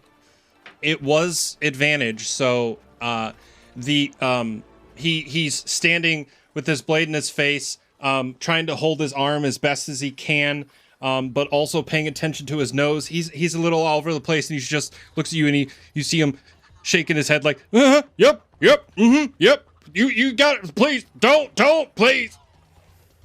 You actually Okay. see him drop his weapon as he's talking to you. Okay, then can I ready an action to, like, end my turn? Yes, Or you was the may. intimidation an action? Intimidation would be the action because you got over there. You got up in his face. That was your action. Okay, cool. Cool. Then that is my turn. Great. So yeah, at this point, he has dropped his weapon. We are no longer in active combat. You now have him surrounded. Yep. The sheep is still up on the thing. You have dead creatures everywhere, and he is now in the middle of you all, looking rather broken and rather intimidated. What are you doing? I'm gonna look at Ent, and I'm gonna say, I really think we should have just gone with flute lessons instead of standing at the board for as long as we did. I don't have lungs. Kilgore's hands are You know what? too big. I don't have lungs. Trademark entropy. Fair. So, this guy, I think Ant would look at him and just sort of say, that seemed unnecessary, and now all of your friends are dead. So, why? And he just kind of tilts his head like a confused dog. Well, you see, my master, He wants his sheep back. He'll do anything to get his sheep back. Your master should do it himself. My master has more important things to do. Who's your master? My master, he's a great and powerful wizard. You're looking at one. But my master, he's strong. He respects me. He likes my paintings. I'm gonna, as he's saying that, I'm gonna take the haft of my maul and like bust him in the knee so that he's not standing. Okay. Are you just doing it to knock him down, or do you want to hurt Yeah, him? just to be like, I don't want to hear this. Like, Okay. talk. You smack him in the knees, and he actually gets falls down, and now all of you are towering over him as he's sitting there. He tried to actually catch himself with his arm that's now broken, and you see him wince with pain, and he pulls it back up as you see blood start to trickle out from where his radius is actually sticking out of his arm, and he tries to push it back in with orcish kind of, arrogance, and tries to push it back in, and he's just like, What? I told you who needs it, why he needs it. Why don't you just let me go or give me the sheep? I can't do this anymore. I tell you what. I'll help you out, but yeah, I don't think the sheep is going with you. And he just starts kind of rummaging around in a satchel that he has. So you didn't really tell us why. You just said because, and because is not an answer. Did he give us a name? He didn't actually give us a name, did he? No. I don't believe he did. No. I'm gonna put the maul. I'm just gonna rest it on like his neck. I'm not actually shoving, but I'm gonna be like, "What is the name of your master?" You actually hear over your shoulder the sheep actually bleat out a little bit of a bloody response, because Kilgore, you cannot understand the sheep yet. But Echaron and Entropy, you both hear the sheep say, His name is Noak. Little bastard. Oh. and Well, the orc actually looks up and sees the sheep make noises, and you all kind of have this like, I understand what the sheep's saying. He's like, Okay. well, so at this point, and he's finished fishing around in his knapsack, and he holds out a berry to the orc guy and says, "Here you go." That's a good he looks berry. he's just like, How can I trust you? I mean, it's your choice. Your arm looks like it hurts a lot. Well, yeah. And he kinda Whose and he drops fucking it. fault is And he's that? It's yours. No. Kilgore snarls a little bit. Ah! so he actually takes a second, kind of rests his arm on his chest, because since he's kind of down in a crouch, reaches out and snatches the berry from you, and he's just like, Do I put it in? and he starts to put it in his wound. Do you stop him? I dropped it on the ground, and I walked over to the sheep to give him one as well. So he can do Oh, whatever so he you wants. took off to go do that. Okay, so he grabs it and he starts to put it in, which means Echaron and Kilgore, do you stop him from putting it in his wound, or you just let Kilgore him doesn't go? know any better. Okay. Kilgore would have eaten good berries. Yeah, but he doesn't know it wouldn't work. He's just kind of like curious and watching what happens. That's fair. I'm just gonna kind of laugh at his ignorance. Watch He him. stops and looks at you, goes, like, is this what I should do? And you, okay, so you're like, and he goes, and he takes a bite and Eh. starts to eat it, and he's just like, oh, this isn't too bad. And you see him go, oh, and you watch as his arm has a momentary twitch, and it's still covered in blood, but you don't really notice the wound anymore. And he reaches up and goes, Okay. Weird flex. I'm gonna look at him like, it's a pretty good berry, isn't it? Not as good as my mom's, but yeah. You. Not like that, sicko. And yeah, Entropy's trying to give one to the sheep. Okay. So he looks up at you and sees the berry, instantly knows what it is, grabs it from you, and starts munching on it. You see him start to regain a little bit of energy, and a little bit of health. Still covered in, his wool is still covered in blood. He looks up at you and goes, Thank you. Between you and me, you're the one I really wanted to come with me, so this is perfect. So thank you for helping me. and he tries Did I to hear point that? with his hooves. Actually, what's your PP? What's your PP? I think it's like 15. Oh yeah, you definitely hear that. I was gonna say, hey. He's just like, What?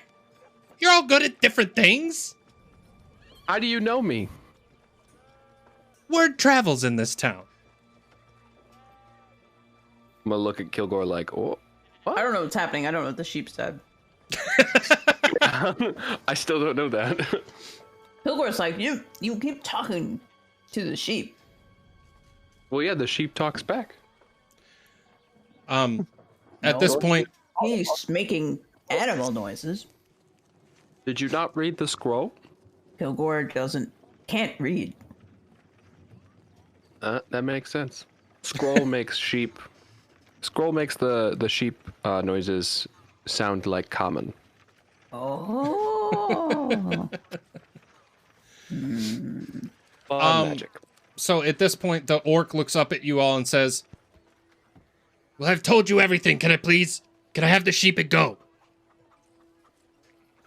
I don't What sheep? think That's so. just a cat. I think you should take your no longer broken arm and maybe, I don't know, have a vacay. I really No, don't think you're being treated very right at your place of work. I think you should take like a leave of absence. I can't You need to find a abandon better my employer. master like that. I mean, what do you get paid? Is it worth it? I get paid in respect and appreciation. Does that put food on your table? Does that include health insurance for your Oh, he injuries? also pays. He pays for food, and I have a place to stay and a place to put my paintings up. And I think you need some more inspiration for your paintings. Why don't you go visit the coast? That or, Kilgore could visit his maul upon your head. Your call. no, I've had plenty of Raise that them today all. already.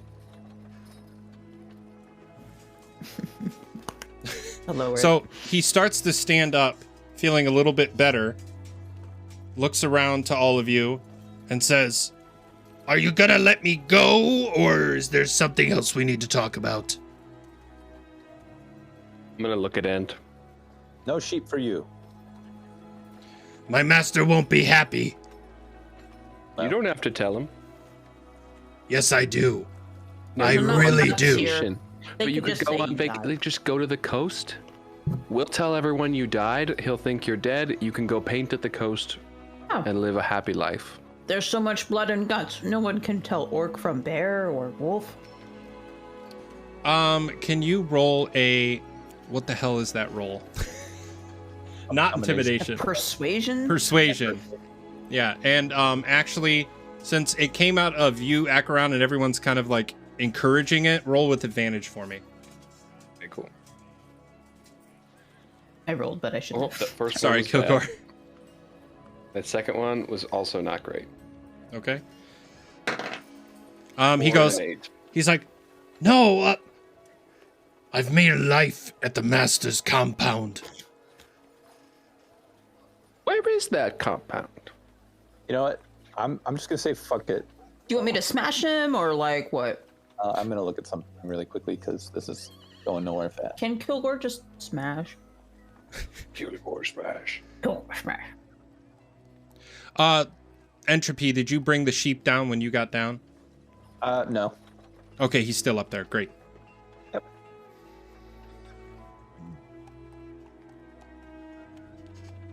No, command doesn't work that way. Never mind. Okay. Yeah, I'm good with whatever Kilgore wants at this point. I gave the dude a chance. He's gonna be a dickhead. He can die. Okay, are you smashing Kilgore? Yeah, I mean, I'll give him a chance, but like, you can go without sheep, or I smash. I'll go Decide. without the sheep, but You'll be hearing from my master soon. As he starts to walk away, can I like stick a foot out to trip him? Yes, you may. Roll dexterity for me. I just don't think he's not evil. He's just chaotic good. So The one good roll doesn't matter. He turns around and starts to walk from where he came from, and you definitely are able to slip your foot in there just enough so he trips right over it, goes ass over apple carts, smacks himself on the ground. Luckily this time he's not dealing with a damaged arm, but he lands, he goes, "Ah! Really? You goddamn adventuring son of a and you see him get up and kind of brush himself off, and he starts taking the path where he came from, now completely friendless. Are you all letting him go? Yeah. Yeah. Okay. So he now takes off. You are now left here with the sheep. Quite a few dead creatures around the area. And I think with that, friends, we're actually going to take our first bathroom break of the session. So we are at 7:37. We'll take a 10-minute break. So again, I'm going to, kind of go away for a bit, everybody out there in chat, but we will be back and getting onto this thing again. Everybody in Discord right now, all our great players, hold on for a second so we can kind of talk about when we're coming back and all that great stuff. But I will see all of you very, very soon. Thank you all for watching, and we'll be back very shortly.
Oh, well, I was so ready to just jump back into it, and your cameras have to load again because I moved from this scene.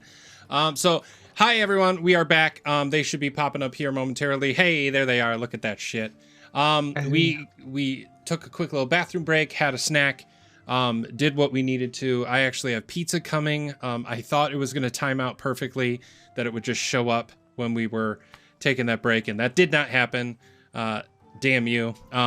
Thank you, back. But we left our fantastic friends, Acheron, Entropy, and Kilgore, at the site of a orc that just brought a squad of people to try to take this sheep from them. And they kind of ended on a small little truce of sorts, as long as the orc didn't take the sheep, that they would let him go. The orc has left, and now they are at a spot where the sheep is now on a second floor balcony. They have a dead brown bear and 3 dead wolves sitting around this area in front of the notice board in the middle of town. Most of the people that were in town actually have dispersed themselves from this area. Those who are left are kind of standing back. You actually see some guards kind of have that motion of like, it's all over, but what the hell sort of look on their face. What are we doing next, friends? Talking to the sheep, I would guess. Cool. Do you want to go up to him or bring him down? Because he is currently on the second floor balcony. Yeah, Kilgore would go get him. Okay, cool. Yeah, since we're not in combat, you can really do whatever you need. Gotcha. Um, I can't move the sheep token, but I picked him up and taken him down off the balcony. Great. And we are now in the street. And because we're not in any intense thing, you very easily grab him. With your height, this second floor balcony is just a small hop up, and it's also just a nice little sheep and arm kind of drop sort of attitude. You get yourself down there. He looks up to you, and you hear, bah, bah, bah. And of course, Entropy and Acheron, you hear, thank you, large fellow. Could you have him put me down, please? And he looks to both of you. I'm gonna say, Kilgore, he says, thank you, could you set him down? I set him down. He lands, you hear his tiny little hoofs just hit the cobblestone. And he actually reaches up with his hoof and kind of does one of those, like if he was a standing human being, kind of scuff himself off, try to get the blood off as much as he can. But to little to no avail because he is a sheep after all. But looks to all of you and says, well, I'm hoping this means we're going to be going now, since all of that is over. It would be a bad idea if we stuck around for much longer and waited for more of those things to come out here. I think they're called wolves, but I'm not totally sure. Well, they weren't Yes. always wolves. Big one, bear. Small one, wolf. Yes, what he said. But yes, they weren't always wolves, and they weren't always bears, just like I wasn't always a sheep. Wait, sheeps don't start as sheeps? What? Normally, okay, you, and he points, directs his attention to you, Entropy, and he says, you seem like the brains of this operation. Can you please, explain, I have been turned into a sheep. I never used to be a sheep. Acheron, you do hear this. Of course, Kilgore, you do not. But he goes on to explain that he, Noak, he says, well, Noak, he was my apprentice and, well, my prized possession. The one thing that I hold dearest is my wand, my very specific wand, something that, well, until very recently was kept with me in my home just outside of town, as I was describing. But I woke up one evening and I saw Noak standing over top of me with rageful eyes, holding my wand. And I reached out to try to stop him, but all that came out was... For you see, in the night he had turned me into a sheep with my wand of true polymorph. And since then That's a fancy wand. he locked me outside in the pen. I was eating my own lawn for nourishment. He would throw me slop from time to time, but the lawn actually tasted pretty good. I'm not going to lie. But I watched as he then decided to turn all of my groundspeople and guards and everyone, aside from himself, into creatures of his own design. Creatures that, though they are wolves or bears, and you see him point with his nose, they were once men, they were once women, and now, through some blind respect, blind maybe fear, they attack for him. They keep him in power in my home. But it was all for naught. I tried my best to get out every single evening for days until one day, as he left, the front door was left creaked open, and I was able to run in and grab that very scroll. Did one of you pick up the scroll, or did you set it down? I dropped it after the dude started fighting, so I'll go over and pick it up when he mentions it. Okay. He says, that scroll, as you can see, it's another concoction of my own design. I've modified it. As many of you may know, Speak with Animals only lasts 10 minutes. It's been quite a bit longer than that at this point. I have modified it to last approximately 4 hours, if my calculations are correct. And if that's the case, we have no time to lose. We have to get to my home, and we have to get that wand back. We have to stop him before, well, I don't think this town would be very happy if it was run by animals. Dustin, I have a quick question. Yes, of course. So I have this fun thing called a Wizardly Quill, and it takes 2 minutes to copy a spell into my spell book. Would I be able to copy the spell with his adjustments into my spell book using that fancy like magic quill? I would say so, yeah. Okay, cool. So you might have the ability to cast to, like, it cast again. it and use again. Yeah. Say, Yeah. well, and being the, and I put up air quotes, brains of this operation,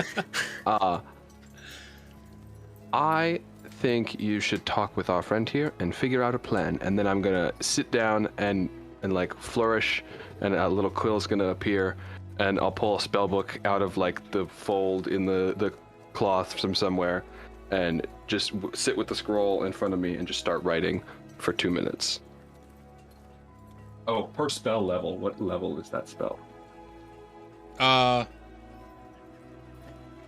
Speak with Animals? I think that's just Jesse's holding up one finger, so I'm I guessing think it's first a level spell. 1, yeah. Pretty sure. First level. Yeah, even if it's modified, I mean, it's modified for this adventure, so. Oh, so that's not a wizard spell though. Yeah, but So I because it's oh, you couldn't store it in your book because it's a scroll. That's a good point. Yeah. Because the So only never thing that mind. can go in your book, you'd have to copy it onto a scroll. That gets really picky. Yeah. But it is the first level. Regardless, I have a feeling. You want to roll an Arcana check for me? Gosh darn it. Okay.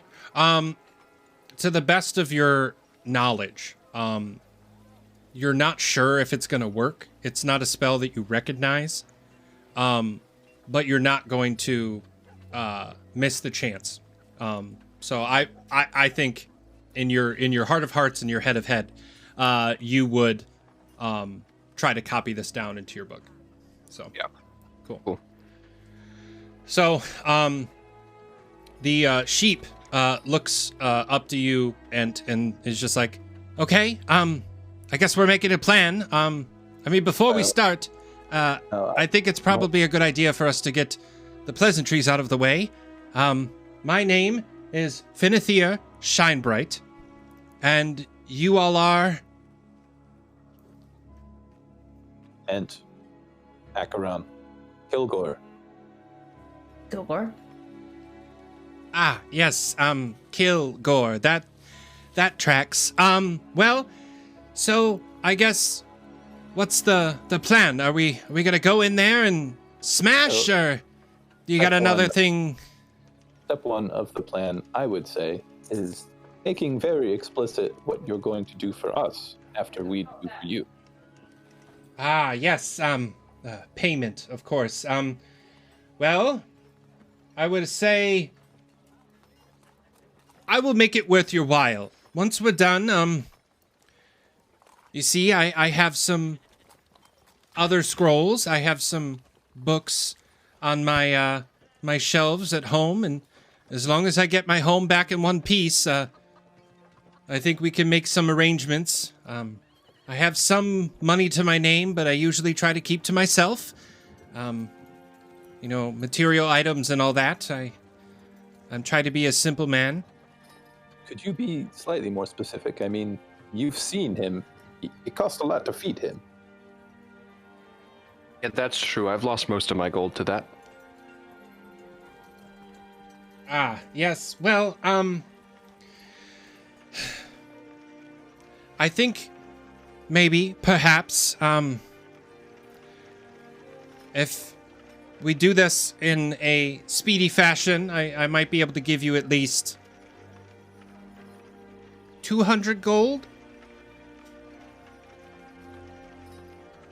But that's if we get this done before our communication runs out. Yeah, I'm working on that. Ah, yes, you work on that. And he looks back to you, and I'm not going to lie to you, sheep. I have a hard time trusting you.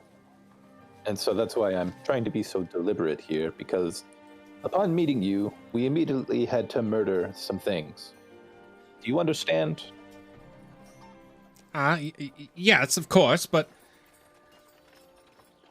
as I said before, your reputation precedes you in this town. I've heard plenty of things and adventures and jobs that you've performed up until this point, and well, when I came into town, I was very happy to see you three. So I How about this? We'll do it, but just remember what happened here if you're thinking of anything shady at the end of it.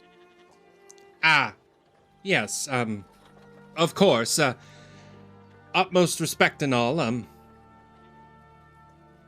I could agree to those terms. Well, sheepy, when my buddy there is done with his book, I think we can go. And at that, I'm just going to go pop and close the book. And then I'm going to toss the quill to the sheep. And it'll disappear right before it hits the sheep. Okay, he winces for a second as he watches it disappears. He's just like, stop! Okay, so he must be the brains, you must be the comedian. I try, but most people don't seem to get my jokes. Yes, couldn't see that coming. Anyway, as we were, let's head back to my home. It's just this way, not very long, just maybe an hour or so outside of town.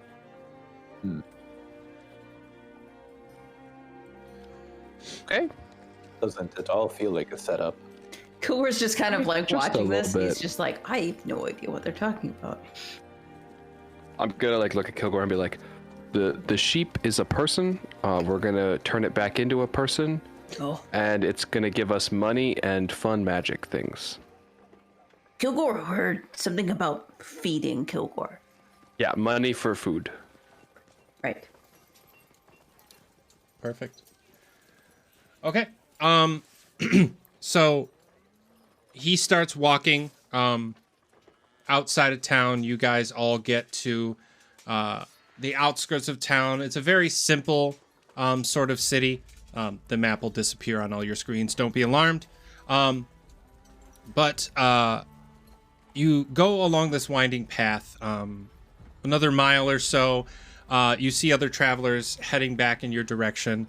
But you actually notice along the ground little specks of darker liquid, which you can assume is blood at this point.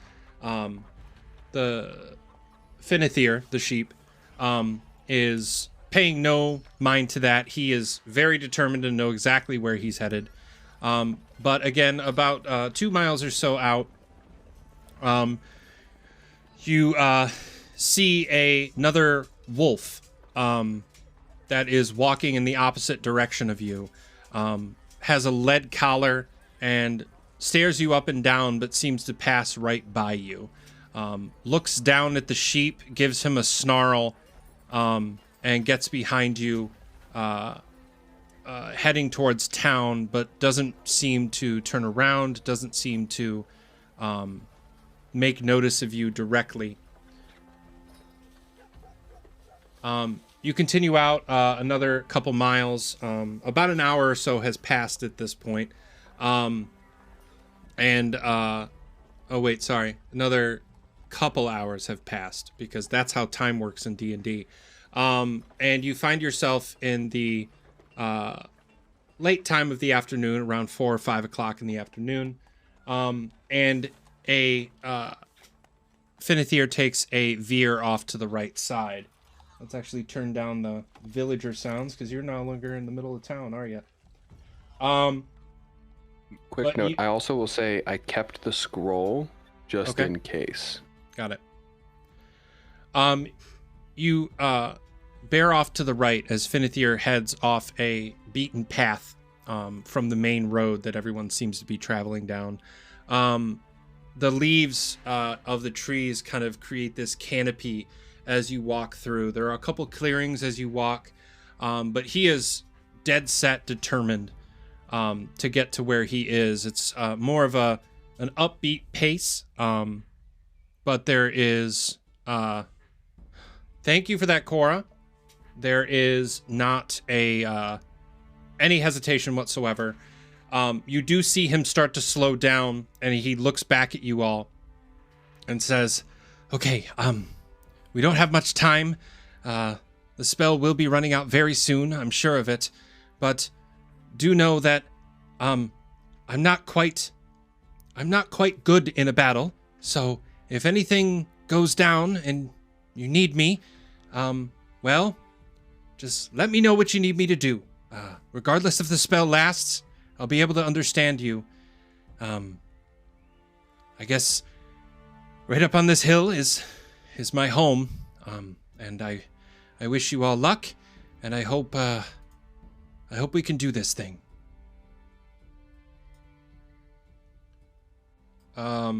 You come up over the hill, and you see, I can actually switch over. Is this gonna work? Maybe?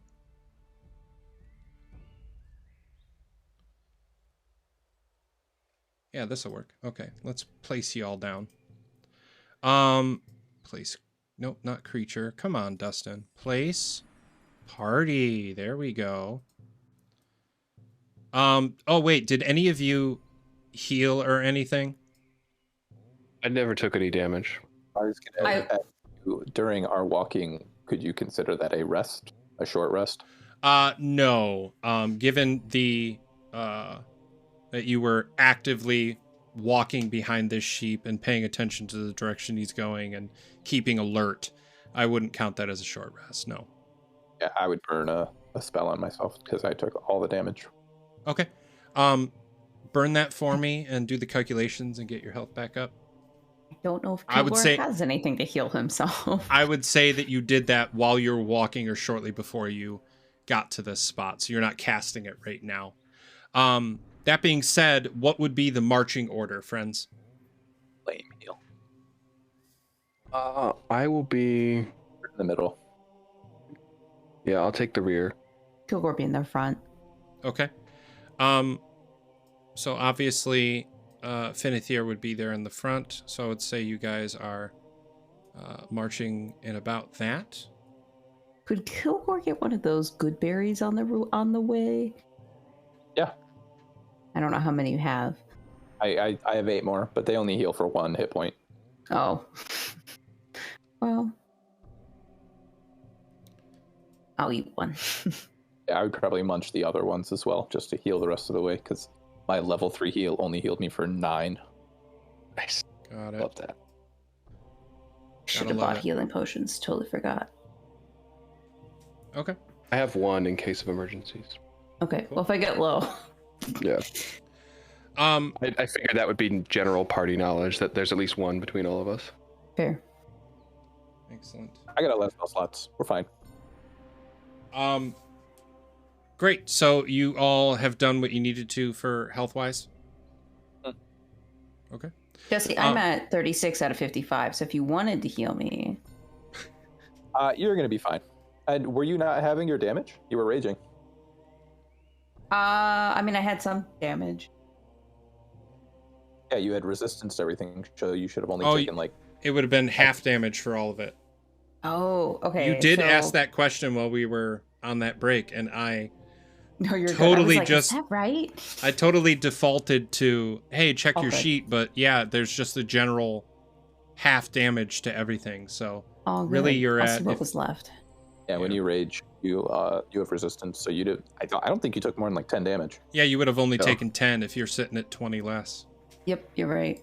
You're Hey, look at those fixes. You're not nearly as dead anymore. right. I know, it was like 36 is kind of low compared to where normally I can heal. Okay. Yeah, and at this point, 36 is because low, my max is 33. Kilgore's a big boy. He's Yeah. got a lot of parts.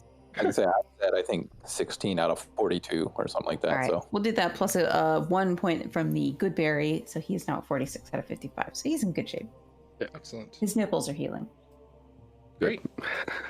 That's perfect. We want healed nipples. So as you're walking down this path, you get over the hill. You come to a little bit of a clearing. You notice actually a small cabbage garden off to the side. A small little hut of sorts that's right past you, about 25 or 30 feet. And a large platform that seems to have been built on the stump of a very old tree. You see stones wrapping around this tree as it heads up to this upper platform. Roots and planks create a ramp to get you up to this first platform. But the pride and joy of this area seems to be a massive, which you can only see the sides of it right now because the inside is currently masked.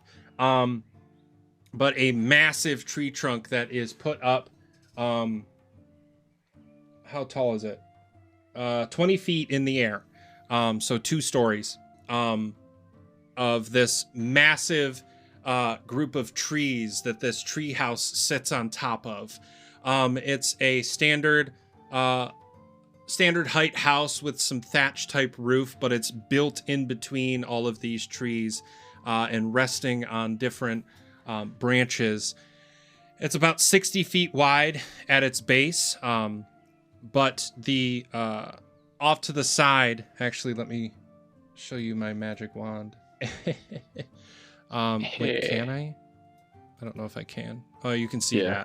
that. But yeah, this area right here is a tower of sorts that's about the same height off the ground as the main tree house, but a Ewok tree fort. Yes, that's exactly what this is. That is what chat just said. But this tower that's significantly smaller, tucked off to the side with an open air path that connects them. This is where you currently see as you walk up. And I'm going to have you all roll a perception check for me. I'm actually going to switch to the big map. Boom, baby.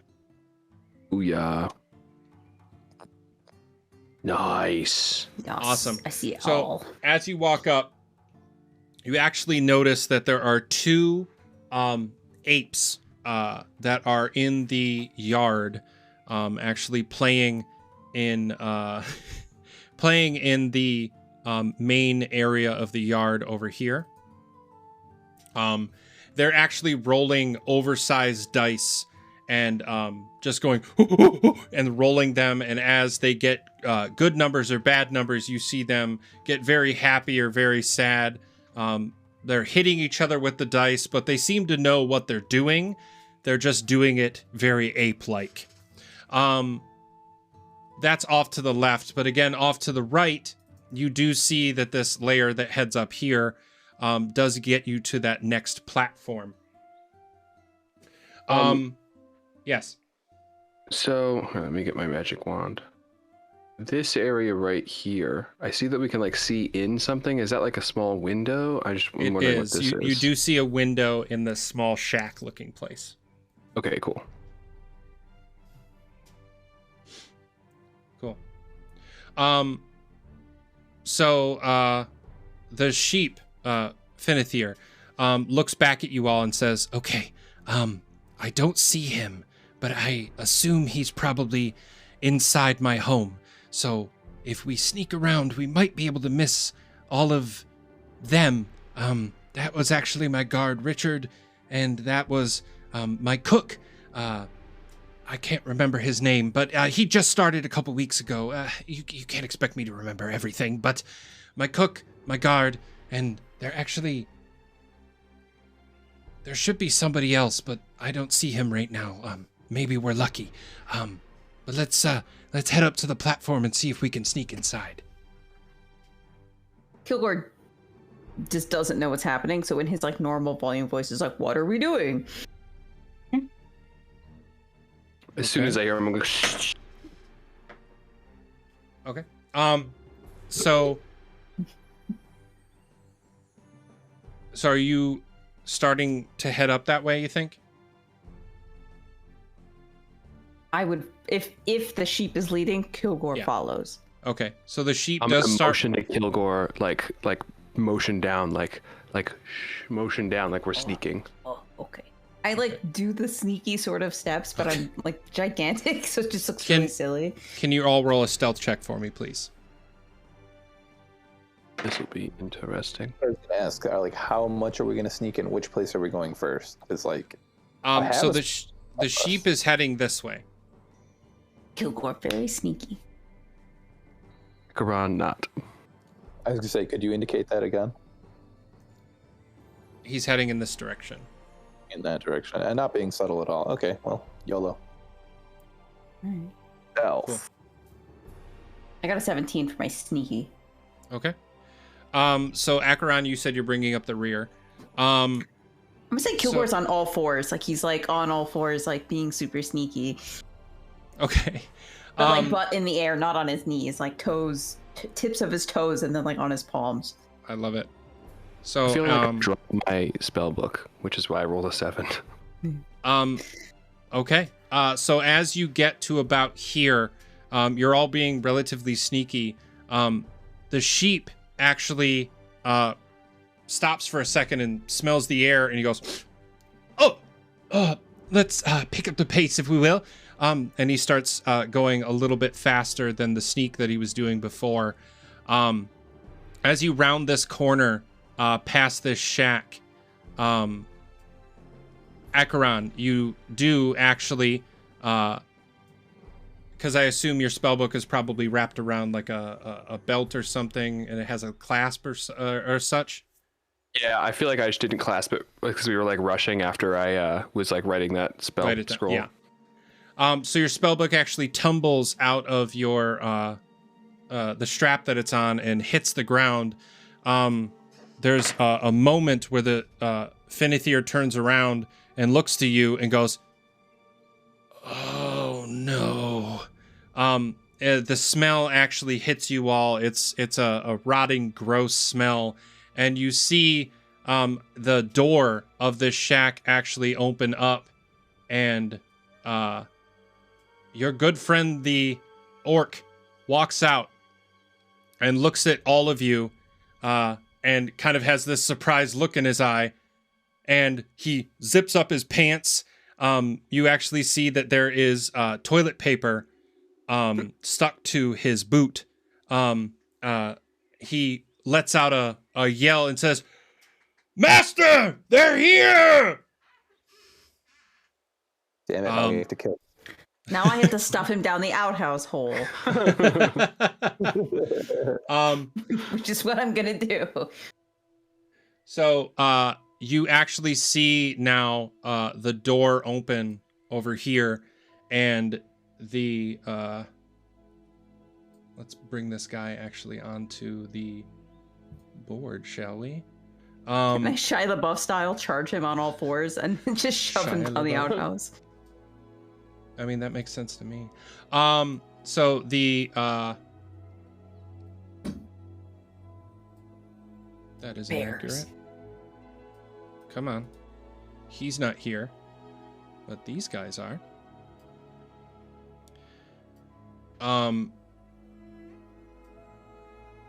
Some upset boys.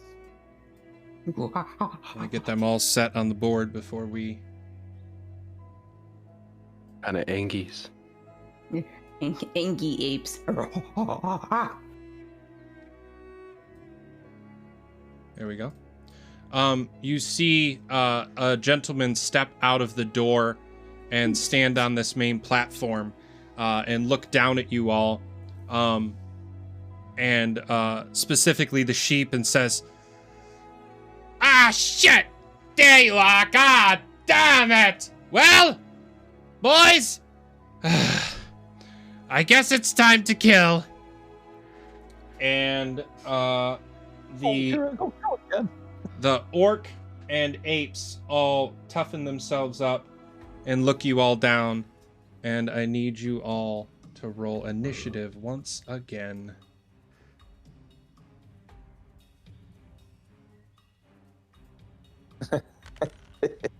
No. No. I rolled a I'm one. all alone at the top. 2 crit fails on the initiative roll. Well, Great. that's not ideal. Okay, so we got I guess Kilgore does have to stand up. Does the sheep roll initiative? yes, actually. Because he's right here in the middle of everything, he does roll initiative. Nice. Cool. So we got those initiative rolls. Why did...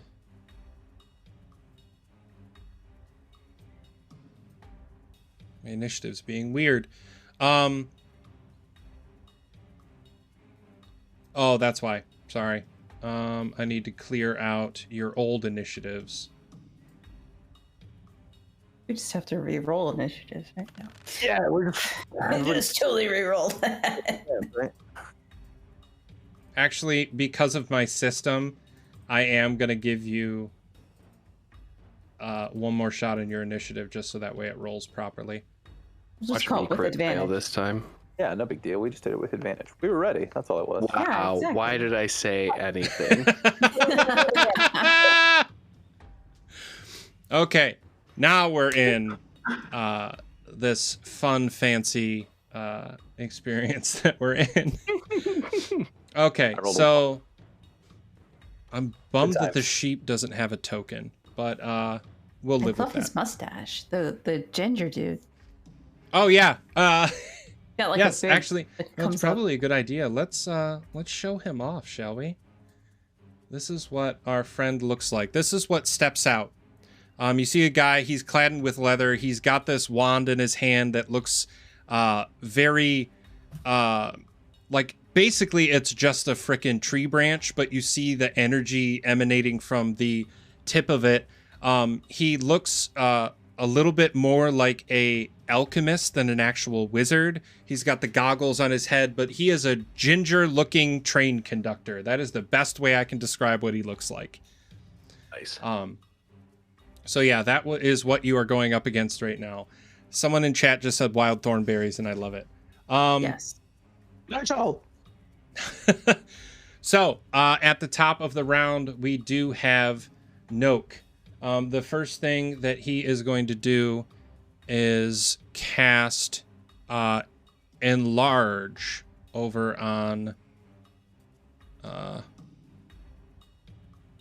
the orc. And he is going to scream as he says it, "Goose! Time to get big!" And he casts a spell, and you watch as Goose actually, now that he has a name, I can stop calling him the orc. You see him, let me edit so that way he can be bigger. You see him enlarge to twice his size. It's fine. Kilgore will still smash. And also, why isn't his data showing back up? Sorry about that, friends. So yeah, so he is now considered a large creature, and he will have to, he will now be acting as a large creature. There might be a little bit more damage that comes along with the fact that he is now large. His weapon stays the same size. He still has a great sword, so now it looks like a short sword in his hands. But that is the first thing that he does. He stays where he is, and ends his turn standing up on the second floor behind the tree.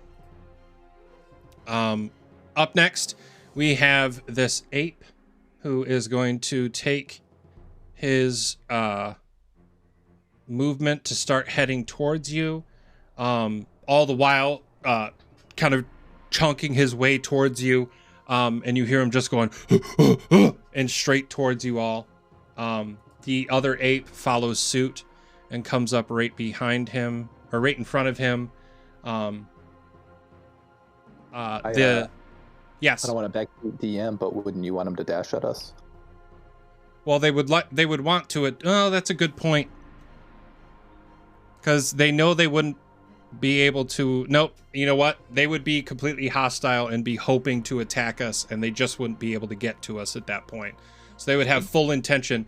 Yes, they could be dashing, but I believe their intention would be to get to you, to attack you, so they wouldn't be taking that second motion. So they would have every intention to attack. But thank you for that. I mean, bad for us. I just figured, whatever. Yes. Shut up, Jesse. Just a one shot. It's just a one shot. It's fine. I don't want to be one shot just because it's a one shot. So, Finithir is actually, looks back to you all and says, well, there's not much I can do. Do you want me to try anything? Run away, sheep. Run away. Him. Okay. Yeet him on top of the outhouse, like.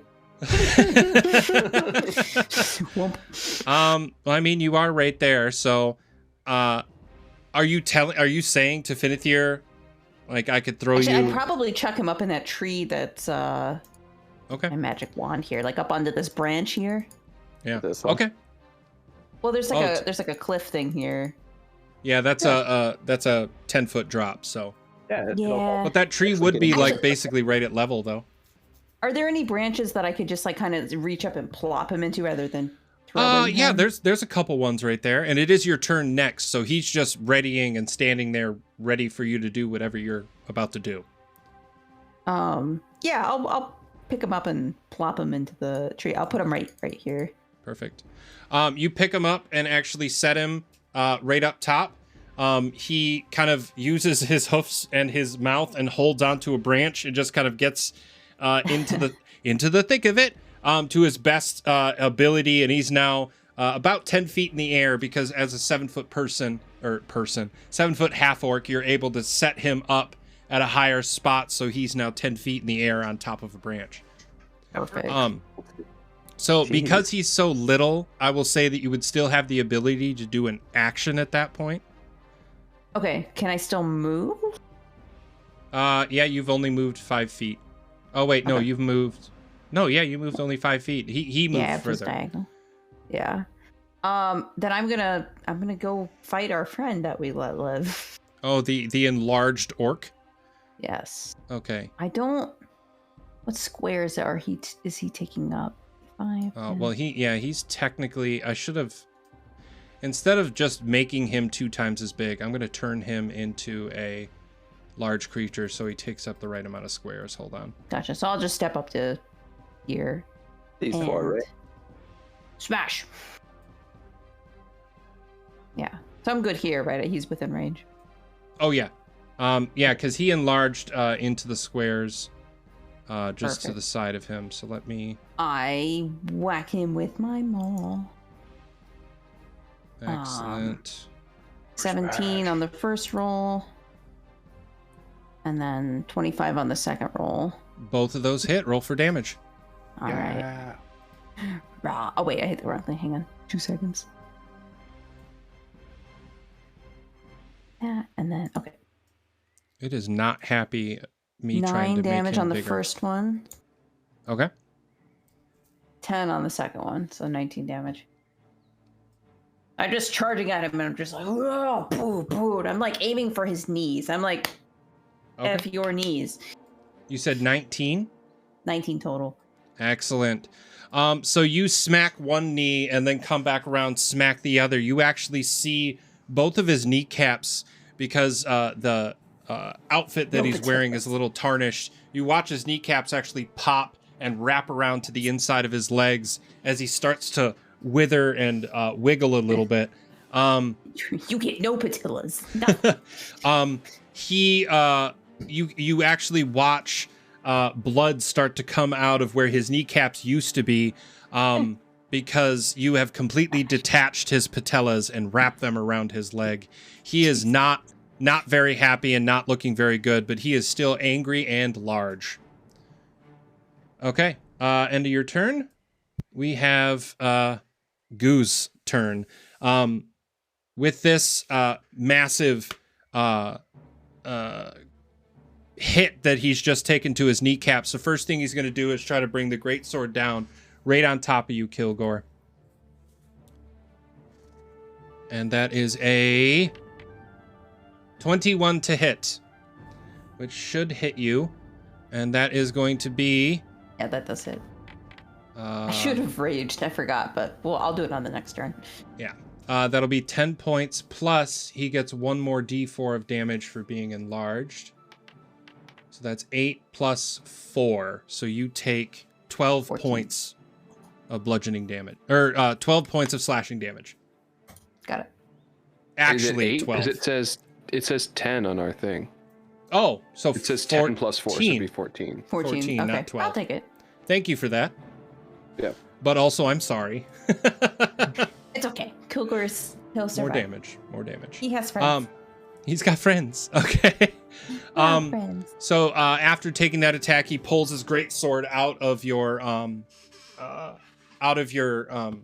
shoulder, pulls it back, and just gives you downwards, gives you a little bit of a smirk, like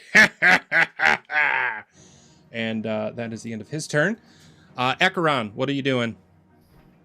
I'm not holding back right now, so I'm gonna move over. Oh no! I'm gonna let me move more. Come on. Why is it only moving? Sorry, the map is being weird. Where do you want to Can be you here? move me? Oh, here we go. Yeah, right there. Perfect. Because this gives me like a straight line this way, right? It I can does, shoot yes. Diagonally. Cool. So I'm gonna cast Lightning Bolt. Oh, And it's gonna hit both of these guys. They need to make a dexterity saving throw. You got it. gonna be a lot of dice. Yup. I'm gonna roll this one in real life. So- That's not all these Satisfying. dice. The first one rolls a 15. The other one rolls a 13. What was the save? Oh, it was a 14, so one fails. One failed, one makes passed. it. Okay. So let me grab a couple more D6s here. Hold on. Gotta Okay. open up some more dice. Yeah, so A1, which is the further one, he failed. And A2, which apparently I rolled A1 twice, he's the one who passed. Right? Okay. Sure. I mean, it's your character. It's the other way around, but roll damage. Yeah, so it's 8d6. Okay. So I've got 1, 2, 3, 4, 5, 6, 7, 8, 9, 10, 11, 12, 13, 14, 15, 16, 17, 18, 19, 20. 21 damage. So the one who failed takes 21, and the other one is going to take 10. Okay. So the one that's directly in your line of sight, A2 right here. You said 21. Yes. You see him, the bolt cast through the air, enter into his chest, and you actually see a pop happen under his rib cage as his heart fails and starts to ooze out of his body. He slumps to his side and then falls completely backwards, absolutely obliterating him. Some energy is lost as it passes through this ape. As it hits the second one, it irradiates through his person. You see his fingertips actually sparkle, not in a cool way. I mean, it's kind of cool. It's kind of cool. Cool, but not for him. Yeah. And he takes a step back and tries to let it course through his body as he comes back to normal. It hit him, but it's not nearly as hard as you would have hoped. Cool. Excellent. And that's it. That's my move. Excellent. Entropy, your turn. All right. So I assume Kilgore wants to stay where he is, right, Sarah? The intended thing is to just smash. Where is that? Cool. Then I'm going to move here. I'm going to use my action to expend a wild shape to summon my fiery friend. That's the action. Okay. There's a thing. Summon my wildfire spirit. Right. Oops, wrong tab. Right here. Here. Okay. So there appears, wreathed in flame, a heron, like the bird. Okay. And then I am going to use my bonus action to enable it to use its action immediately after my turn. It just jumps into the initiative right after me. Oh, excellent. Okay. Cool. Well, then I won't put anything there, but there's now a flaming heron ready to attack, and it is their turn. All right. It's not going to attack. It's going to use its action called a fiery teleportation. So the spirit and each willing creature of my choice within 5 feet of it teleport up to 15 feet to unoccupied spaces you can see. So that's me and Eric and it. And Goose can make a dexterity saving throw or take damage. Okay. Oh, I guess I can actually roll here instead of trying to do that. Dexterity, huh? Rolls a 10. Yeah, so it's a d6 plus 3. Oh, I don't see a thing to roll it in here, so I'm just going to do the d6. Okay. Plus 3 fire damage, so 5 fire damage. 5 fire damage. Okay. And where do you both move? I go there. My wildfire spirit would be here. And Do I get to choose where I go? Yeah, you get to choose 15 feet. Then I'm going to move closer to that other ape. 1, 2, 3. There we go. Oh, that was only 10. We'll go there. I don't want to step in the guts of the other one yet. Okay. I'll do that on my turn. Do that later. That's a secret tool for later. Excellent. He doesn't know I know this. He doesn't know I know this trick. Excellent. So we are back at the top of the round. Noak, looking down at all of you and seeing the carnage, places his hand on his chest, and you watch him just, like in the blink of an eye, jump back into the center of the home, and close the door behind him, and you hear a very loud ka-chink as the door closes behind him. And It's that fine. is the Kilgore end of kicked his the door turn. down. It's fine. So now this ape is actually going to run up to you, Ekaron, and he is going to try to smack you with a right hook. And Miss. he rolls a 14, so that hits, and he does. Oh, that misses. It hit. My armor class is 17. Oh, there you go. Okay, so never mind that damage roll. But he does have multi-attack, so he is going to take the dice that they was playing with and act as a rock weapon and try to smack you with it. The dice itself flings through the air, since he's so close to you, and you were able to dodge his fist from the first attack. The dice bounces off the boulders that are that are right next to you, rolls on the ground, and you actually notice that of this rock D20, he rolled a 1. That is the end of his turn.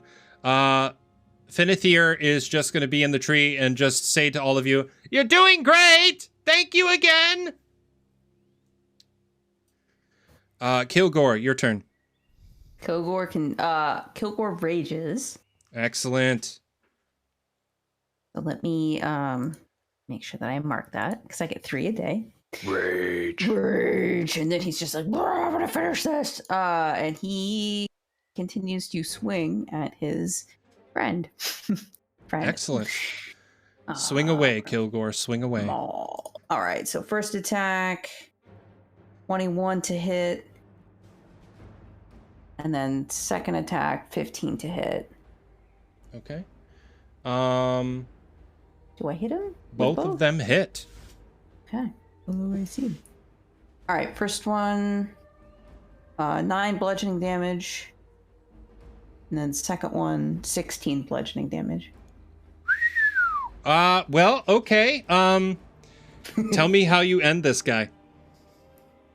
Kilgore takes a second and he's like, like he rages out, and then he just like golf swings upside the guy's head again, and then just brings the hammer down like right into his like chest cavity and caves his chest in.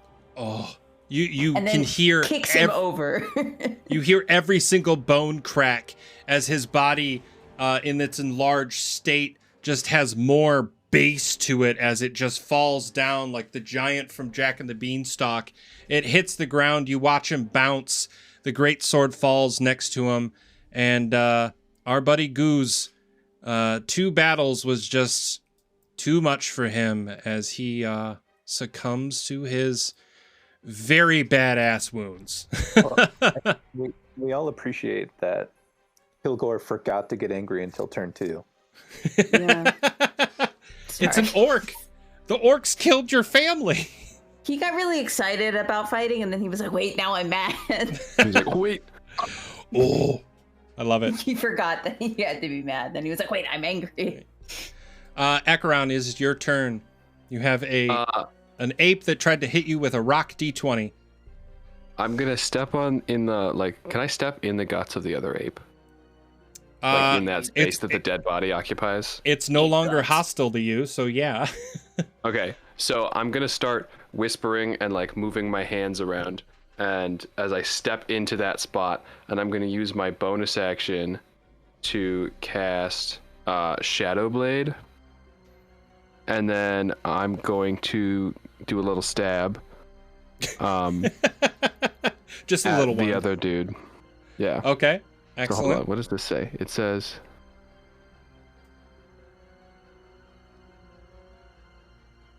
Okay, so it's just it counts as like a regular sword. So that's just a d20 plus my proficiency modifier, because there's no hit roll for this. So I'm just gonna roll a d20 and add 3, or add 3 is my proficiency bonus. Sweet. Make it so. So roll 18, 19, 20, so 21 to hit. 21. That definitely hits, my friend. Okay, so I'm gonna roll 2d8, and this is psychic damage. So I'm like whispering, and when it hits him, it's like a bunch of like I'm like gonna hit him in the head, and it's a cacophony of like sounds and whispers and psychic damage as opposed to like cutting him. Ooh. So you're slicing his brain. Yeah. I'm just cutting right into his brain. I love It it. doesn't actually like touch him, it like kind of fades through him as it hits, but it still deals the damage. Ooh. I'm surprised you went scribe, not Bladesinger. I made it's a backstory thing. It's very fun. It's like how you slice the banana without hurting the peel. Right, The yeah. banana on the inside's like sliced. Yep. Except his brain. Except his brain. I love it. Okay, so the blade passes through him, and you see his eyes actually close for a second as he winces with pain. He throws his big ape arms on top of his head, and he just lets out a and then he just falls over backwards, and you see him twitch for a minute, and then his eyes roll backwards as his form starts to almost fade into the ground. Yeah. The ape be dead. Good job.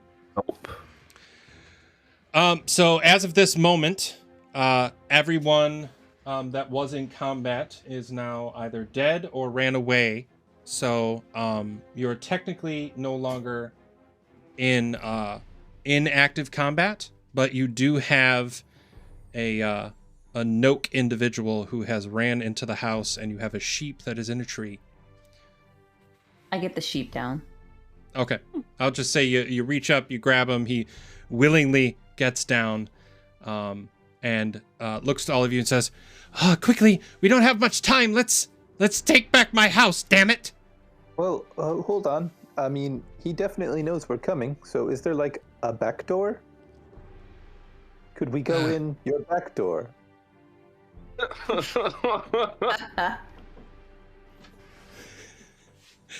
Pizza? Oh, so young. Pizza! Pizza time! Huzzah! It's the za. We had a backdoor joke, and now we have pizza. I guess that's just how tonight's gonna go. Pizza coming in from the za comes in the back door. The Zod comes in the back door. Okay, so the sheep is gonna look at you very quizzically and say, I designed this place to be secure, so there's no secret entrances. It's really just the front door. You might want to talk to somebody else about the back door stuff. And he starts to walk towards this Can I main insight platform. just to see if he's lying about a secret entrance or a second door? Sure. Roll a insight check. I'm rolling really good tonight, guys. Hell yeah. As far as you can tell, he just seemed annoyed, but it seems like he's telling the truth. All right. I'm just gonna go. Kilgore just goes to like try to smash down the door. Okay, Fair enough. great. It's Kilgore, so Um, I'll put myself there because the squares are like a little weird. great. So roll a strength check for me. Heck yeah. 11, even with all my bonuses. You reach up and smash the door. Hit it again. You start to see it crack, but you can tell this is a thicker, heavier oak type door, and you can do it this way, but it's going to take you a little bit. I mean, Kilgore would just keep smashing unless somebody stops him, so Okay. I can try again. I'm Or gonna unless look at Ent and say, "Do you have anything for this? Because I'm kind of out. I don't really have does he have like a anything key hidden under a rug somewhere? Kilgore wouldn't know this. Yeah, Finn, is there like a key or something? Like, you got a doormat sort of situation? Well, as you can see, I don't Secret have word. pockets. The only thing I could grab on my way out was that damn scroll. Which, by the way, is going to run out very soon, and we Alright, will well. have to stop our talks. Kilgore's gonna break the door down then. I'm gonna try hitting the door again. This time I'm gonna try kicking it. Okay, since you're I hope changing your this door method, wasn't too expensive. roll another strength check for me. 26. Changing your method, you bring back your foot, you pretty much bring your knee all the way up to your chest, and you just lay Fireman into the kick. door. You watch the door tumble into the house. It actually knocks up against a sorry. Clean I'm off the eating. hinges, just straight across. Clean off the room. hinges and actually scrapes across the ground and roughs up this rug that you see right here. But you now have access into the space. Perfect. Oh, should I charge in, you guys? I mean, yeah, Kilgore's gonna go in. Okay. And then As you Follow. look around. excellent. Following him in. Yes. Yep. Finithir is actually going to stay just outside. There. Howard. Entropy, are you heading in or staying out? Yeah, I'm coming. Excellent. So now that you're all inside, you see quite a few things that seem very, very familiar in a setting like this, a wizard's palace. You see plenty of scrolls and old books. You see a sigil that is on the floor that looks like it might be used for transferring oneself from place to place. A matching sigil may be elsewhere. You notice that there is one single door that seems to head right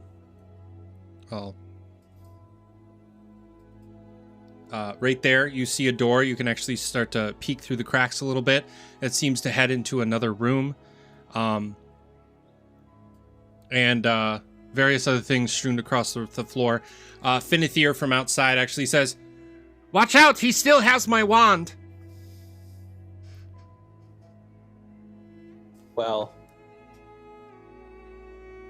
I mean, he's not in here, guys. Do we go into the next room? I mean, obviously. I mean, okay, so Kilgore's looking for this guy. If he doesn't see him, then he'd be like, all right, and then he would go to that door. Okay. Is the door open? It is now. It is unlocked. There it is.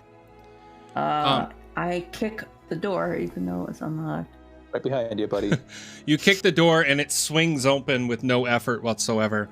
Perfect. You get inside, you see a hearth that's burning bright, a small sitting area with like a coffee table, another door on the far wall. You see over here Oh, door to this house over here. that that's seems to shaded. head out. And then also another door over on this wall that seems to head into the other section of the main area. I don't see him in this room, right? Nope, you don't see anything. Okay, so I'm gonna open this door. Okay. By kicking it. Oh, you're standing in the doorway, so I'm having trouble turning off the door. Sorry. Hold on. There you go. Kilgore, kick.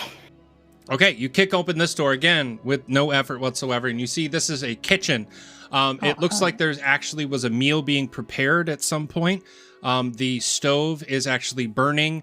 You see some vegetables out that were getting cut up, but as of this moment, no one is in here, and you don't see anything of merit aside from quite a bit of food. Some of which Kilgore is grabs food, takes a big bite, and then goes back into the other room. okay.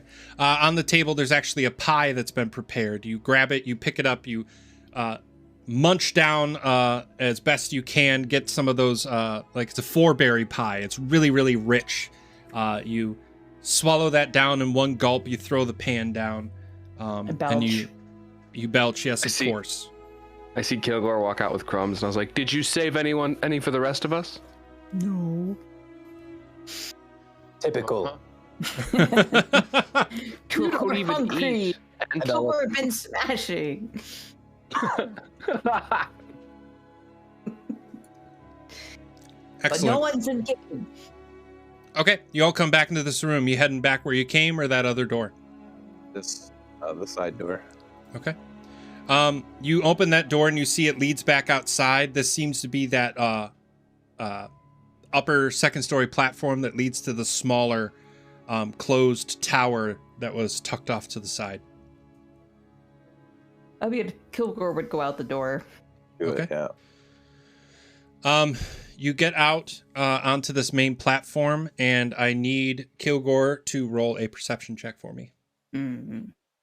I guess guidance on him really quickly. Sure. I'll allow it. Add D4. It happens. Okay. Wait, Then roll a d4. I accidentally did 5 d4s. Hang on, how do I undo that? So Excellent. 19 plus 2, so 21. Great. So you making your way downtown Walking across this bridge, and you Smashing fast. actually hear from what sounds like the room that's through the door right in front of you.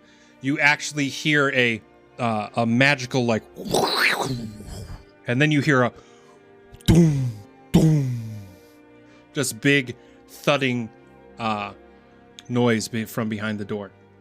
We don't see anything though. You don't see anything at this point. Okay, so I have a question then. Let me check something. I knock on the door. Okay, never mind. Okay. I was gonna try counterspell, but I have to see them to watch it. You knock on the door, Kilgore. I knock on the, like a polite like Okay. You knock on the door, and the next thing you notice is that you hear from around the outside, where you know Finithir is still seated. You're just like, that noise didn't sound good. It sounded bad. And you actually you actually hear from behind the door the voice of what you now know as Noak say, "Oh, we have guests, do we?" And smashes the door wide open, the wall completely destroyed. And you see now a massive, let's put this actually on the map, shall we? I need that bear rug. Latino needs it. Kilgore's gonna loot it afterwards. He's gonna You wear see it. a large wormling with Noak actually riding on top of it. But there's something different about this wormling. Mainly, it's not made out of flesh. It seems to be made out of bedding, pillows, and a whole king-sized bed. You see him holding on to the newel posts like a saddle as this wormling flies out of the side of this and is now flapping its wings.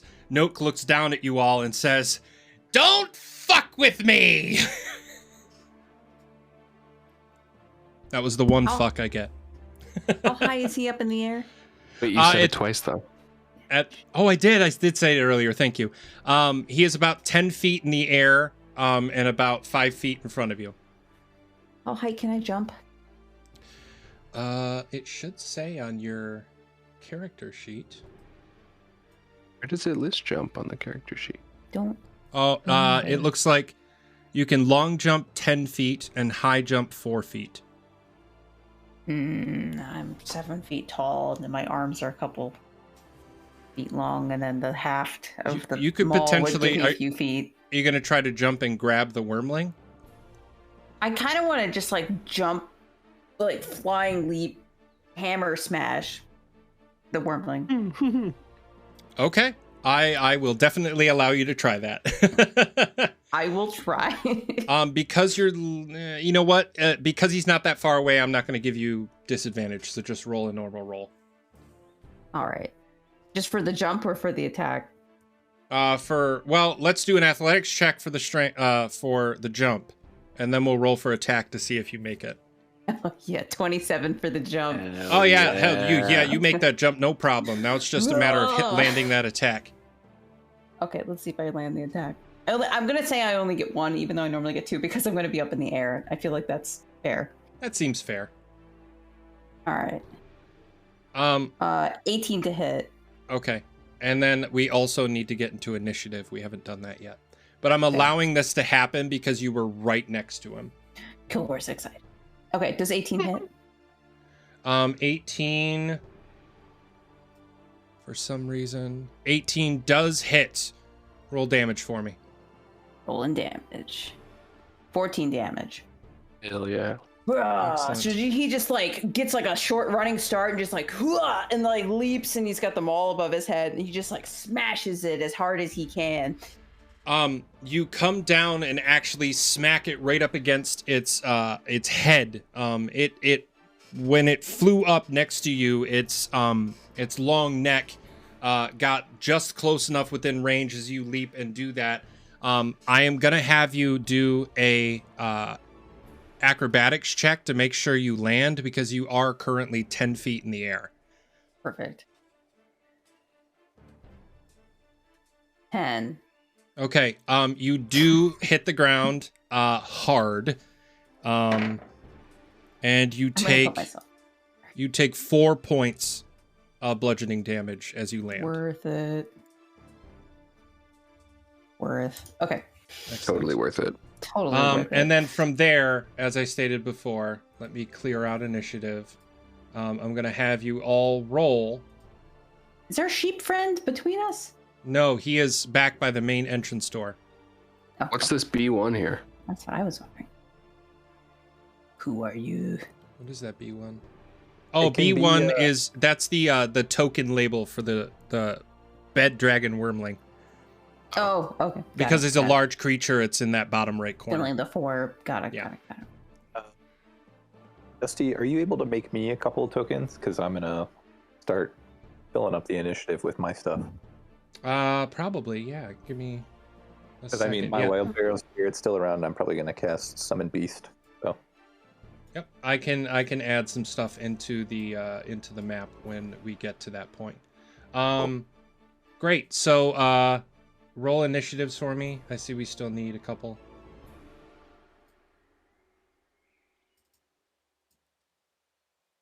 listen to 1. Excellent. Killing it. I Hopefully. love it. Great. So we are now in battle. So up first we have Noak. He is going to, while holding on, he is going to cast a spell towards because Ekaron, you're still inside, right? You haven't made it onto the There's walkway. there's no space on the bridge. Okay. So I'm gonna Great. try to get out right here in a second. So Kilgore, since you jumped, I'm going to assume that you're probably like underneath, but down here. Yeah, that works. Okay. Perfect. So then when Great. he jumped, could I have like moved out? Well, that can would have move- been the first thing. So on your turn, you might be able to. Yeah. Okay, cool. You were watching the amazing leap and just being like, whoa. So Can I because see the bed dragon from where I'm at? Like, can I see Noak? you would have seen the massive explosion happen and hear the noises, but you're not sure what's actually going on because you're still inside. Okay, so I don't have line of sight on Noak while he's casting Correct. the spell. At this point. Cool. Yeah. No, you don't. So because he doesn't have direct line of sight from directly underneath him where Kilgore is, he's going to try to cast towards you, Entropy. And I need you to... Oh, it's a spell attack. Of course it is. All right, you've beaten my AC every time you've tried. So Well, because this doesn't have an actual roll on the game, I have to roll it physically. And that would be a 12 to hit. yeah, that super fails. Oh, sweet. Okay, so Yay. he casts with his hand out towards you, and you see this bolt of ice cascade through the air and whiff right past you and kind of go over the trail or over the bridge that you're on, and actually freeze a tree that's right off in the distance, completely missing you. He grabs onto the newel post a little bit better and just goes, "God, stay still, you little bastard!" Nice aim. Okay, Cool. you just hear from inside. Fuck him up. Up next, you actually hear from around the side of the main treehouse area. You hear, "That doesn't sound good. Should I stay where I am?" You're doing great. Ah, Just stay over thanks! there. Excellent. Up next we have Ekaron. You are currently inside. You know that some shit has gone down, but you're not entirely sure what at this point. Yeah. And you can move friendly squares, so you Thank can you move for the away. hydrate. So I could move to here. 100%. Okay. So I'm gonna move here, and then I want to cast. So Kilgore's on the ground, right? Yes. Correct. So I want to cast Cloud of Daggers on the square that Noke is in right now. Okay. So the air, I'm gonna take out like a little sliver of glass from my hair and just like throw it in the air, and it's gonna multiply into a bunch of like daggers and like Just transform a little rain bit. down.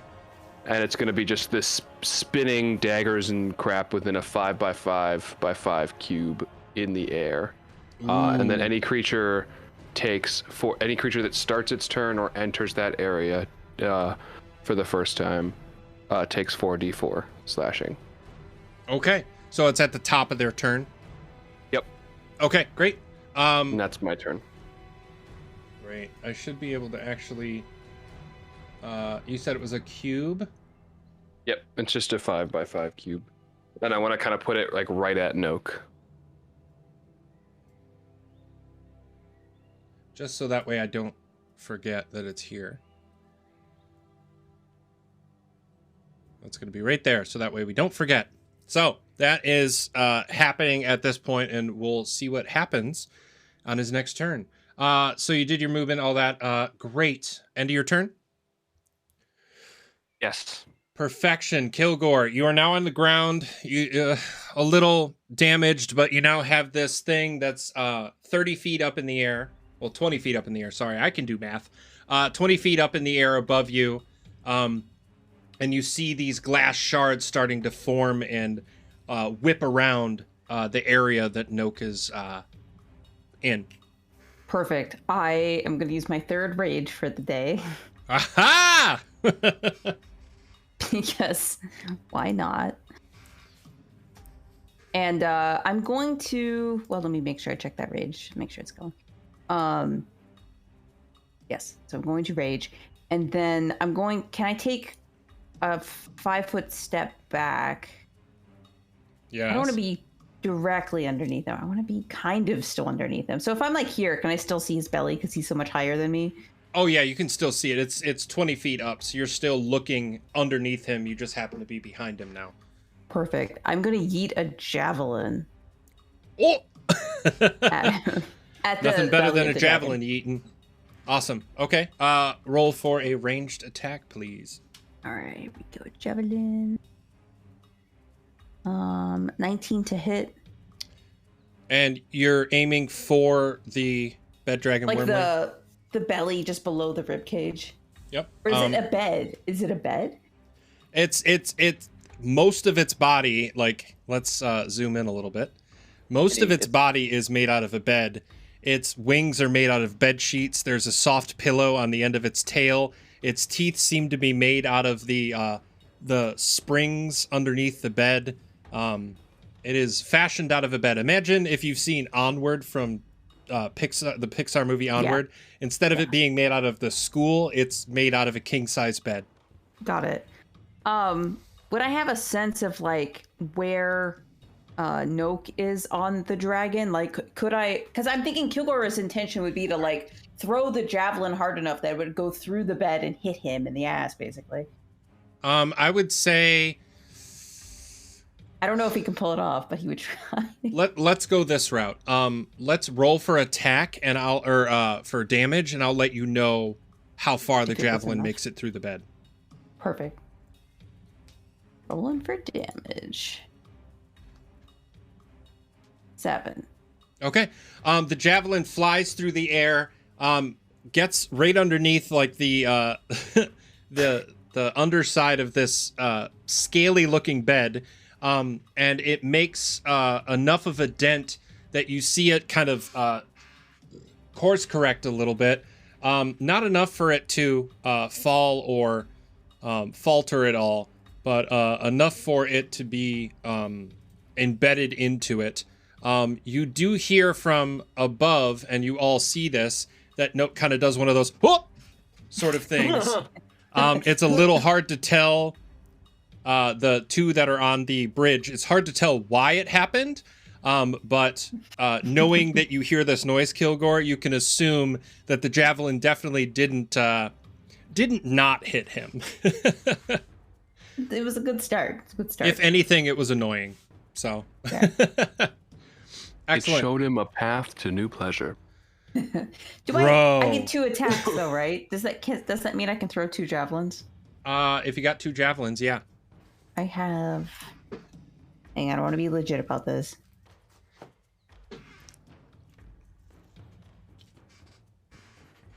I'm pretty sure I had 2. How do I know how many javelins I have? It would be in your inventory. your inventory. It would say javelin, javelin, javelin, depending on how many you had. Where is I think my- it says quantity next to him. It's like Oh, a quantity column. It's the second column when you're looking at your inventory. Yeah, Yeah, so it's right gotcha. below your armor class. It says inventory. Yeah, I'm It should looking. be in equipment. Oh, I have 4. Okay. So now I've got 3. So yeah, I'll just throw another one. Excellent. Oh, so, 17. 11. Roll for probably attack, doesn't hit. please. And you're gonna go for the same spot.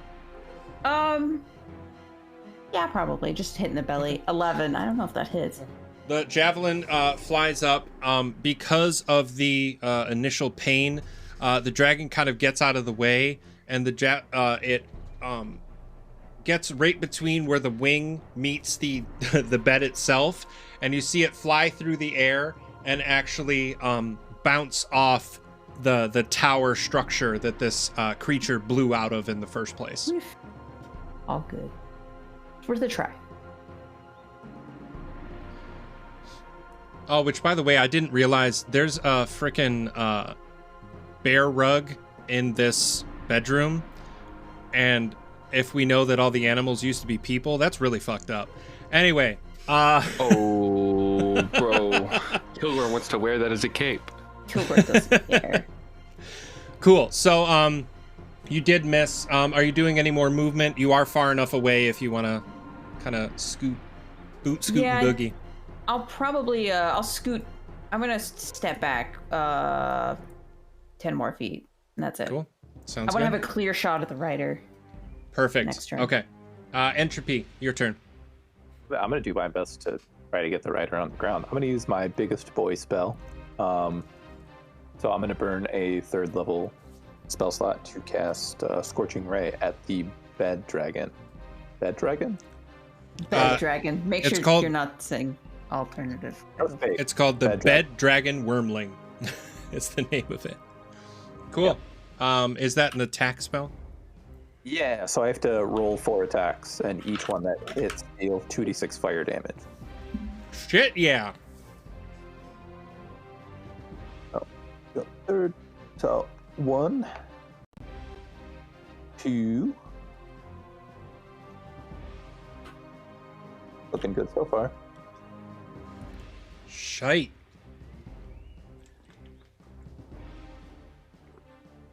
So Okay. 3 out of 4 hit. 3 out of 4, so that's 66 fire damage. Ooh. Do it, do it, do it. Wait, how many? 6. 6 total? Yep. Okay. And I just keep rolling ones, guys. Oh my gosh. So 12 total fire damage. Yep. Okay. 6 dice, 4 ones. Killing it. Awesome. Hey, man, you got extras just in case. Yep. And then Excellent. I'll move here. And Okay, use so my bonus action to enable my dude to do his abilities. okay. And this is the heron again? Yep. Okay. And yeah, so you said that it was like 10 feet above us. So if I interpose the heron between myself and the bed dragon, it should be within 5 feet of both of us, yeah? From where you moved, because he operates on a 10 by 10 space, Yeah, he'd technically be above you, but still, yeah, right there in that space. Cool. Then he's gonna fiery teleportation, deal 1d6. Well, it needs to make a dexterity saving throw, but I'm gonna teleport away. Down here. Okay. You teleport down there, and then he has to make a dex saving throw. Mm-hmm. So he rolls a 14. That matches. So half. Okay. So 1d6 plus 3.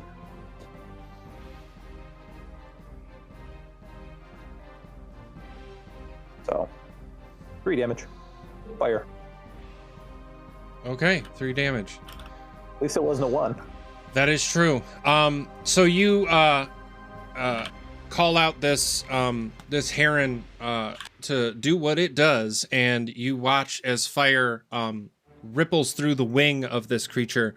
You see it is made out of bed sheets, so this fire rolls a little bit further than you would expect, and burns up a little bit of its wing, and it starts to kind of do one of those, like, if you've ever seen How to Train Dragon, one of those, like, the toothless kind of I don't have proper control sort of attitude as it's flying. Great. End of your turn, I assume. Yep. And, Perfect. Yep. I'm on the ground safely. Excellent. So now... Quick.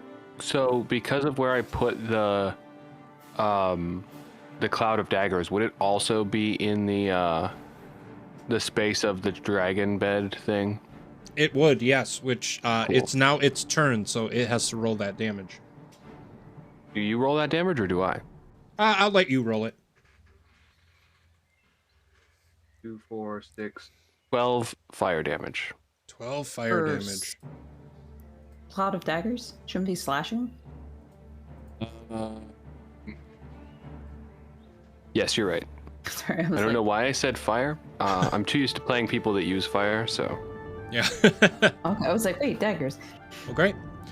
So you. this slash again, it rips through the sheets and the pillow on its tail, and you see the pillow on the tail actually get sliced off, and as it tumbles to the ground, you see the scaly, skinny part of the tail disappear, and it hits the ground as a normal pillow. But it is now bleeding small little threads and pieces of cotton that are now falling all over the ground. So now it's going to do something about it. So it is going to try and breathe fire, or breathe some sort of breath at you, Ekaran. It is each creature. So you need to make a dexterity saving throw, please. Did I prepare that spell?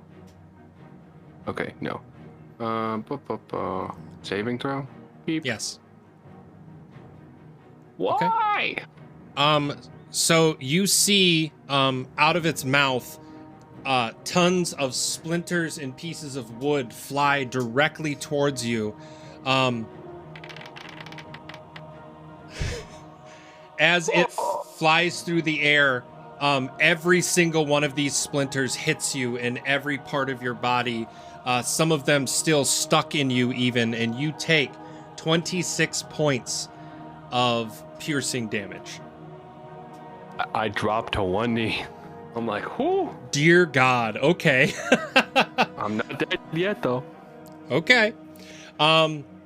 So he actually takes a second and flies up another 10 feet above this area. So he is now 30 feet or 20 feet above you, Ekaran, and everybody else. He is currently 40 feet above you all. Damn it. And that brings us back to Noak. So he, seeing what's going on at this point, he reaches down to his side and brings out a staff that he has, and sets it down. You see this energy come off of it, and a massive wave of energy and sound comes off of him, and he casts it down to Kilgore. Now that he knows that he's down there and visible, casts it down to you, and you need to make a Constitution saving throw. Do I see this? Yes, you would definitely see this. And I use my reaction to try and counterspell. Yes, you may. Ooh. Okay, so what do I need to do? So do I roll or do you roll? You would roll for I roll. counterspell. So what's the spells level? It's a first level spell cast at first level. Okay. Pass, So right? I think so. I just rolled a 12, and that says DC is 10 plus the spell's level. So 10 plus 1 is 11. So that's what So, you rolled. so if it's a first level spell, I don't even need to roll. Yeah, So it says if it's so that's they only roll on 4th level or higher. Oh shit! So Look if at it's a that. first level spell, then it just automatically fails. Yeah. So he lets out this energy, and you see it start to come out. You reach out, and you watch it just and suck back into the staff that he was trying to use, failing completely. He turns over and looks at his shoulder. He's like, "Next time, it's you." When I cast counterspell, I just yelled, "Shut the up!" Excellent. Cool. So that is the end of his turn. You hear around the corner, "Bah, bah, are you sure? Bah, bah, bah, I'm okay over here." Bah." It's starting to fade, the voice of I yelled, "Shut up, cat!" Just stay over there. Acheron, it is your turn. Oh, I just burned my last 3rd level. So let's do, I'm gonna cast Witch Bolt at Noak since he moved out of the way of my cloud of daggers. So I'll drop Wait a sec. concentration. Or I already dropped. I have to stop something for a second. He took Noak took damage from that poke in the ass. And Oh. he is doing something he to the did. bed that requires concentration, so I have to see if he keeps it. Oh, Okay, he does. He rolled a nat 20. Anyway, Okay, carrying cool. on. yeah, cool. So casting counterspell, I dropped concentration on the cloud of daggers, but he already moved out of the way of that before his turn, so it doesn't really matter. There's Yeah, 'cause nobody he in went- that cloud. He went so- up, you're right. Yeah, so I'm gonna cast just Witch Bolt at 1st level, which is I'm gonna roll that. Does a 16 hit Noak? It does hit Noak. Roll for damage. Cool. So this one is so it's a sustained arc. That's what it says. So I can keep concentration, and so I'm just kind of like tethering him with this lightning arc. And Okay. it is 10 lightning damage. 10 lightning damage. Okay. Yep. Excellent. And then it says on each of my turns, I can use my action to deal another 1d12 automatically. If I use my action to do anything else, or if it's ever outside of the spell's range, which it's like really, it's at the edge of the range right now because the range is 30 feet. Got But it. Okay. Cool. So he just took damage. So, as you hit him with this, it shocks through his body, and you see him kind of relax for a second as you see the wings of this bed disappear into just bed sheets. Both sets of wings wither up into bed sheets, and you see the bed kind of condense into this small Well, king-size bed yet again with Noak sitting on top of it as it starts to tumble from the sky, converting itself from a wormling down to a bed. And we'll see what happens as it tumbles. Question. Yes. Is it falling like straight down, like with the bottom gonna hit, or is it like turning? As of this moment, it's just falling straight down. That javelin's still in the bottom, right? It might be. Okay. I just wanted to ask. And it might be directly underneath him still. I guess we'll see.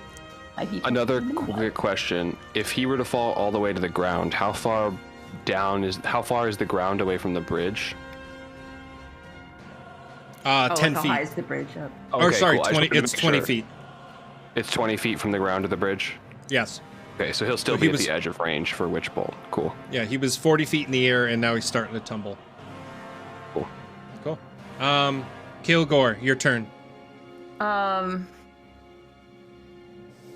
Honestly, I just kind of want to see what happens. But I have 2 more javelins, so I would just throw another javelin at the guy riding the dragon. Excellent. Roll for attack, please. All right.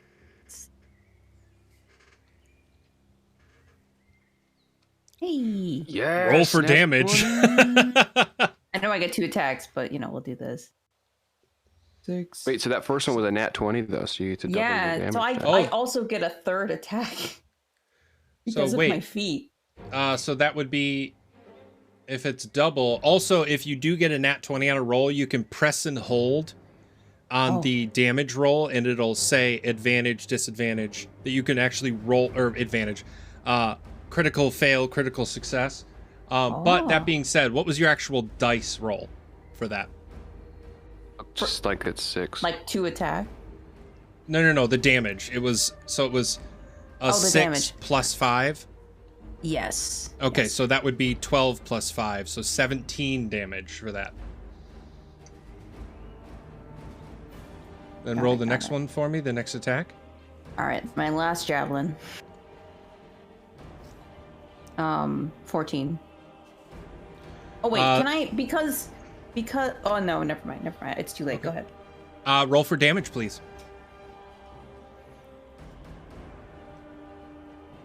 Twelve. Okay.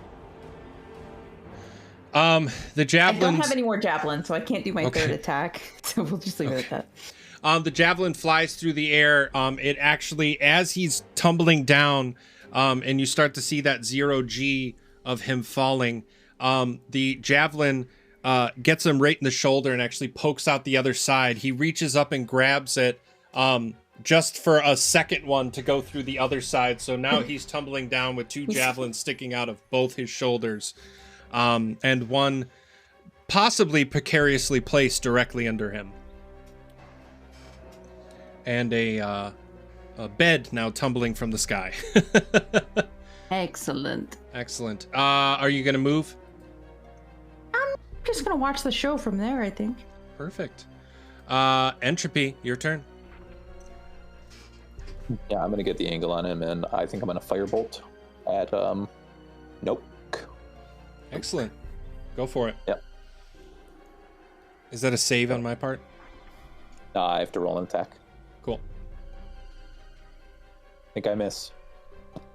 The bolt of fire, because it's firebolt, flies through the air, and the wincing that he does from these 2 javelins, as well as falling through the air, it just whiffs past him. But you do notice, because he turned around, that half of his mustache gets burned directly off. So now his nice little bartender in a Western movie mustache is now half completely burned off. And he's still tumbling to the ground. Cool. Then I'll use my bonus action to enable my heron to make an action. Okay. What's it doing? It's going to move to be flying above me, and then it's going to use its other action. It's called a flame seed. So I just roll an attack, and it deals 1d6 plus my proficiency modifier. Sweet. Go for it. So 6 plus, wrong one. D20 plus Oh, it crit. Check that out. Hell yeah. Okay, roll that damage. Okay, D6. Another 1. Woo. So 2. So 2. Five fire damage. Awesome. Okay, so your heron flutters with this little bit of energy, and you see that same bit of energy then appear around Noak as he just bursts into a small little flame, and then it instantly goes out as he's still tumbling to the ground with all of these javelins around him. Excellent. The bed is not going to do a damn thing except fall. It is going to fall all the way down to the ground. And you see it start to smash into a million pieces as it hits the ground. The javelin now exposes itself, and it is standing directly in the ground, pointing straight up. Now, it's Noak's turn. Noak is falling through the air, and he completely whiffs it and actually lands right on the javelin. Let's see. I think this is percentile die, because I don't get to use them often enough, so let's give it a shot. So what I'm going to see is the, if this is 0 is your feet and 100% is your head, about where it hits him on the body. 62, so it gets him right there in the lower stomach abdomen area. Yeah, it pokes through. And could you roll the damage for the javelin for me, just so that way that roll is you? 2 seconds. Okay. 9. Excellent. Okay, so that javelin actually pierces through, and you see a little bit of chunk of something that's actually on the end of the javelin. It's kind of hard to tell what it is at this point, but it came from inside him. Oh. But he spits out blood as he lands, as the other javelins poke even further. And I'm trying to, I'm just going to draw it real quick. This is what he looks like as he's sitting on javelins. Totally skewered like a barbecue piece of meat. I am not good at drawing, but he is upright. I'll show you guys first. Let it focus. It won't see it. It's blown out by the lights. Of course it is. Well, I'm going to show stream. It looks kind of like a cat, but basically he's laying out and the javelins are actually holding him up about a foot off the ground. And he just spit up blood and is now laying there like this. Absolute inches from death. I'm gonna walk up. Can I has combat ended technically? Well, he is completely skewered and he does not seem like he is going to make it for very many more minutes. So yeah, I would say at this point that he is incapacitated and still breathing, but he's not going to be doing anything. Perfect. I would like to retrieve my javelins if combat is ended by going up and stepping on his chest to push the javelins the rest of the way through. Okay. As soon as Kilgore gets him to like the ground, I just want to like snap my fingers and the witch bolt to like end with a final like whoosh and attack. Yeah. And, like I don't the want to get last electrocuted. 1d12. Okay. Yeah, after you push him to the ground and like pull the javelins away. Okay. So you pull all three of those out, and because of his current state, he doesn't even really wince. But he is with every javelin, you see him getting closer and closer to breathing his last breath. The bolt snaps one last time. His body shakes. You actually see his eyes open, and he lets out one breath and looks at all of you as he's laying there. If he twitches, if the frickin' wind blows us the wrong way, he's dead. But he, as of this, did 2 damage. So 2 damage. Yeah, he's for it. Yeah. Yeah, he's still sitting there. Not gonna lie, single digits away from death. Kilgore looks up at both of you and says, "Kilgore, smash." I'm just gonna look at Ent. You're the most level-headed one here. Kilgore's a soldier. He just does what he's told. I mean, he turned a bed into a dragon to try to murk us. So Kilgore smash. go with what you feel. Okay. Kilgore takes them all and just does one big hefty swing at his head to smash it like a melon. Okay. You bring it up. Roll. He's laying down. He's Prone. inches prone, so you get advantage on this, but roll for attack. Ooh, you want to do a coup de grace? Well, I'm glad I have... Oh, how do I do a coup de grace? I just rolled a 1, so I'm glad I have advantage. Sort of up to the DM. But if he's helpless, you can automatically crit, and they have to make a fort save against the damage. Fair. I rolled a 13 to hit. Okay. Well, that is definitely enough to hit him regardless. And because he's knocked down, I am going to do a coup de grace, which is an automatic crit because you hit. So roll for damage to see exactly how this goes down. And then I am going to give you the ability to describe exactly how this happens. So I rolled a 3 and a 4, but then it was 12 total. Right? Total, so that's 3 and a 4, which means 7, 14 plus, that's 19. So he was in single digits, so he is gone, but I want you to tell me how this goes down. Kilgore kind of looks at him and he feels a little sorry for him. Because he looks like he's in a lot of pain. And he just, he's also kind of mad because he's still raging. So he just raises up his big maul and then brings it down on his head. And his head, like his skull, just like comes apart into like a bunch of little pieces. It's literally like a watermelon, just like chunks flying, and like some pieces of brain and bone hit hit Ent, who's nearby, kind of. And it's like splattered all over Kilgore. I think this is then appropriate. I'll turn the D20 to red because he is now dead. Well, fantastic. He squishers the pieces of bed and stuffing and springs and splinters of wood all over the ground with pieces of Noke brain everywhere. He is now 100% squishered and dead. Congratulations, you have killed Noke. Can I walk into the bedroom tower, or is the floor gone? Well, that still does exist, so you could walk in there if you wanted. I'm gonna take that bear rug. Yeah, I was gonna say. So I heard Kilgore when we saw it be like, "Ooh, bear rug." So I want to grab the rug and just toss it down to Kilgore and be like, "Congratulations." Okay. Yes, I'm gonna wear it. Put one bearskin rug in your inventory for me, please. Yes. Excellent.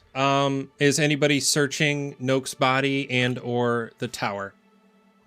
I want to search through the bedroom, specifically the desk and stuff. I want to just look for anything knowledge based. And I want to call out, see if you can find his spell book.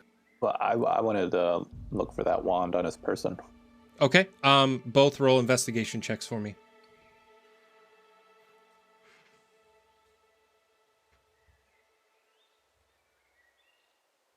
While all of this is happening, you actually hear the little footsteps of hooves through the house, and the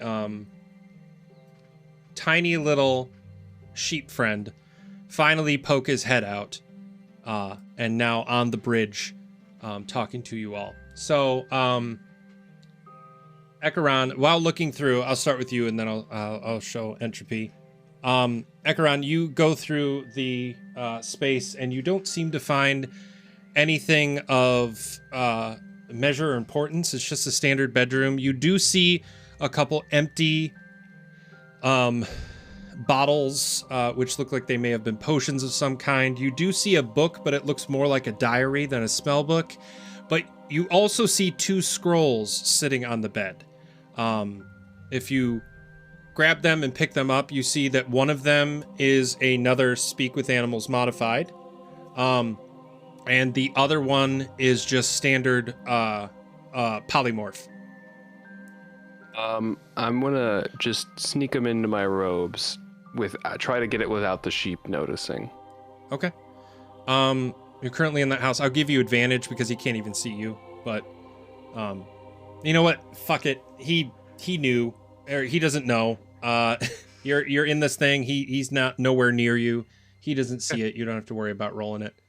Cool, because my 2 advantage checks, my 2 stealth checks sucked. Yep, those were not great. So, you're doing that, and then Entropy. While searching over the body, you don't really find anything amongst everything that looks like the wand. It's really hard to tell. Most of it is broken wood. It looks like something might be the wand, but you can't discern specifically what piece of wood might be the wand or not. But it's all broken wood and branches and all that shit. Does anyone have detect magic? I was gonna say, can I just like sit on the floor for 10 minutes while I ritually cast detect magic? It's gonna be the next move. I would say, yeah, if Ekaron, you're up top, so you wouldn't really know this. Unless you're I wanted to do it anyway, so I could look through the house to find look magic through the house. things, Okay, so. yeah, then I'll say you're doing that. Well, I'll look downstairs later. Got it. While this is happening, so I've got the bear skin. I'm wearing it around like a kid in an oversized coat, and I'm going to the kitchen to eat. Okay, so you make your way back up and back into that kitchen so you can have another snack. Heck yeah! Perfect. So while this has all happened, Finithir is just bleeding and buying. The spell has completely dissipated at this point. He can't make any words, but he keeps pointing down and looking at the body and going bah, bah, bah, towards you, Entropy. Did you say that you were going to try to detect magic and see if you could track it down instead? Yeah. Okay. Yeah, I guess as a ritual, might take a minute, but okay. So while you and Ekaron are doing that, the Finithir is legitimately just bleeding and buying, kind of peeved that the first thing that Kilgore thought to do was to go have another snack, but he's just standing there like, oh, okay, I guess everybody's just sitting around. Okay, great. So he just kind of sits down there and waits. Really quick, instead of taking 10 minutes, I have this awakened spell book, and it says when you cast a wizard spell as a ritual, you can use the spell's normal casting time. So does that mean I can cast detect magic as just an action? Or is that always a ritual spell? I don't remember. That I'm not sure. Let me Because when I look at the spell in like my inventory, like in my spell thing, it shows up as just a ritual. But it says 1 action plus 10 minutes, and I don't have it prepared. Yeah, if you don't have it prepared, then it was going to be that 10 minutes regardless. Well, if you don't have it prepared, you can't cast it unless you rest. But it shows up in my spell, so it's like it's not prepared, which means I can only cast it as a ritual, is what it's showing here. Got it. Okay, cool. Well, then it's 10 minutes regardless. So let's say after... So I'm just saying, like, would the trait be that, like, instead of I could cast it, it says, you can cast as a ritual, but you would use its normal casting time. Well, its normal casting time is a ritual, 10 minutes. But if it's prepared, its normal casting time is just 1 action. So because it's not prepared, but it's a ritual spell, I can only cast it as a ritual, like normally. Yes. I don't know if you're saying a statement or a question anymore. I'm sorry. I was saying a statement there, so I'm just wondering, would the awakened spellbook work then? Because I'm still casting it technically still as a ritual. Would I just be able to cast it as an action, or because it was not? Because I'm using the awakened spellbook to do that. yes. Jesse, yeah. Yes, you can. Okay, so it would just be 1 action instead of a 10 minutes. Okay. Correct. Cool. Cool. So you're looking there. Entropy, you still have to wait to look down there. At this point, Finithir actually runs down and around. Don't move the map, Dustin. Move the person. Runs down and around and actually gets down here and starts rooting through as well while you're waiting. He can't seem to find it either. Kilgore, you're just having a snack over by the fire while all this is happening. I went to the fire to warm up while I'm eating. So, Acheron, as you look around, you see remnants of magic within the potion bottles, but nothing strong. The scrolls themselves emanate with the magic that each of them are for, but you don't really see anything else in the room of magical value. Are you going to go look anywhere else? Yeah, I was gonna say, can I go back to like this room here? Let me move my person. Like over here. Oh, where'd I go? Thank you, Kelly. Oh no. Gotta go through the doors into this room. Okay. To like look through all this, like, because he's got all his like spell books. It looks like there's a lot of spell stuff around this area with the sigil and stuff. Yeah. So looking through, you see quite a few magic things. A lot of them are again simple scrolls. You see a couple others. Another one for what you call it? Why am I forgetting the name of it? You see a lot of descriptions of modified spells. None of them are actually finished yet. This looks like it's a major research area, but nothing seems to be really finished. Again, you see some scrolls and paperwork from of similar spells. There's one that is for a fireball that he has modified. It's hard to tell what the modification is. You'd have to look over it a little bit more to know. And just various other spell books or spell scrolls and modifications that seem to be unfinished. Anything else of like value that I see while I'm looking around? You see a small satchel filled with 10 silver coins. I'll grab that fireball scroll because you said that one looked like it was done. I just couldn't tell what the mod was. Correct. Okay, I'll leave the ones that aren't done because I don't want to play with like magic that isn't ready. Perfect. But I'll take the fireball scroll. Got it.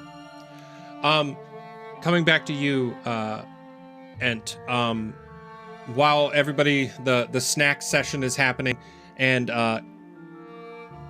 Acheron is looking through some stuff. The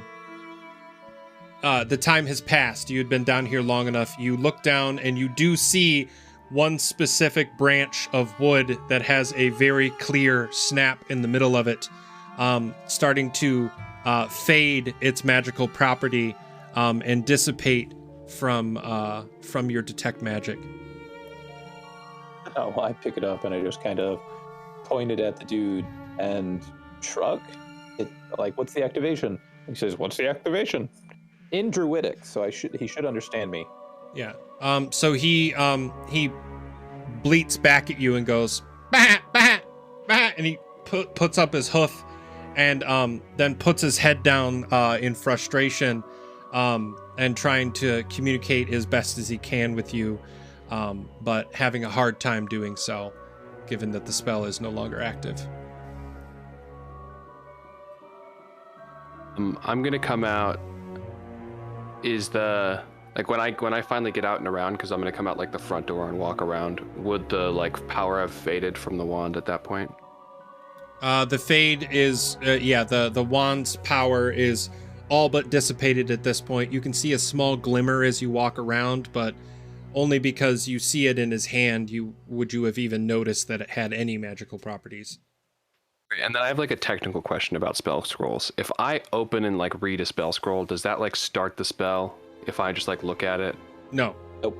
Okay. So can I quickly, what level is polymorph? 7th. Yeah. And this isn't a modified spell, correct? The one on him? The polymorph scroll that I found. No, it's just a standard polymorph. Okay, so I'm going to look at the sheep and I'm going to say, I found this and it'll probably help you, but you're going to wait until I can copy it. And I want to like grab my quill and then whatever 2 times 7, so 14. After like 14 minutes of copying it down into my spell book, I'll hand it to Ent and be like, here you go. I figured you could use this to save the sheep. You also in your finding of scrolls and stuff, Eric, you also did find one for mending. Oh, cool. So I mean, I can read this. It's a 4th level spell, so I don't know, like, your call. What do I need to roll to try to make it happen? For the wand or the scroll? Scroll. Also, I don't know what he looks like, so. Well, and also he said that the wand is of true polymorph, which is the 9th level version of the spell. So if you did cast polymorph, it may not counteract what's currently going on with him. Okay, so then would we have talked about that? Would I know that after this? I don't want to act without my character knowing. Roll an Arcana check. Well, so I have that because I have that speak with animal scroll too, so we could talk to him about like where to go next. What's up, Ben? Copy down the speak with animals. I'm a druid. I can definitely cast that. I just I need to read the spell. Okay. Well, I just rolled a 15 on that Arcana.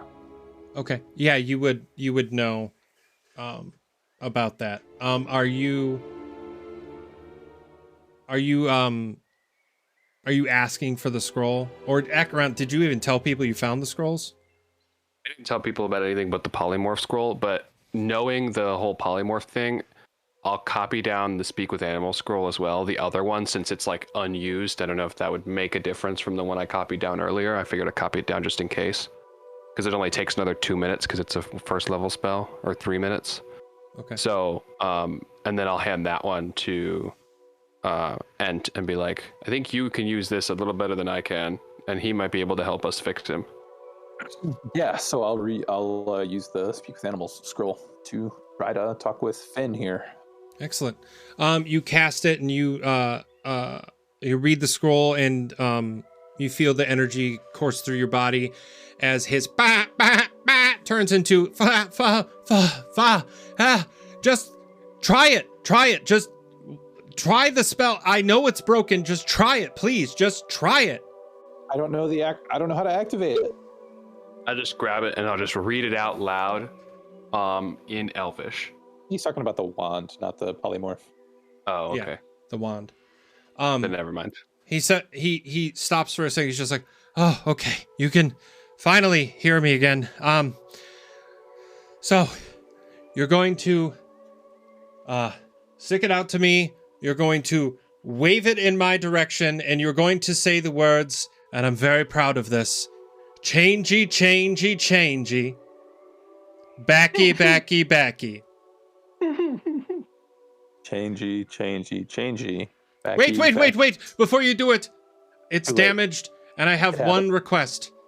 If I die, please tell my college that I am gone. They will want to know that their research has gone, well, with me. That's all I ask. Otherwise, if this works, I guess your reward will be coming very soon. What college? Well, sounds good. Changey, backy. You see this energy cast out of it. It sparks a little bit, a lot like Ron's wand in Chamber of Secrets. It sparks and flourishes, and I need...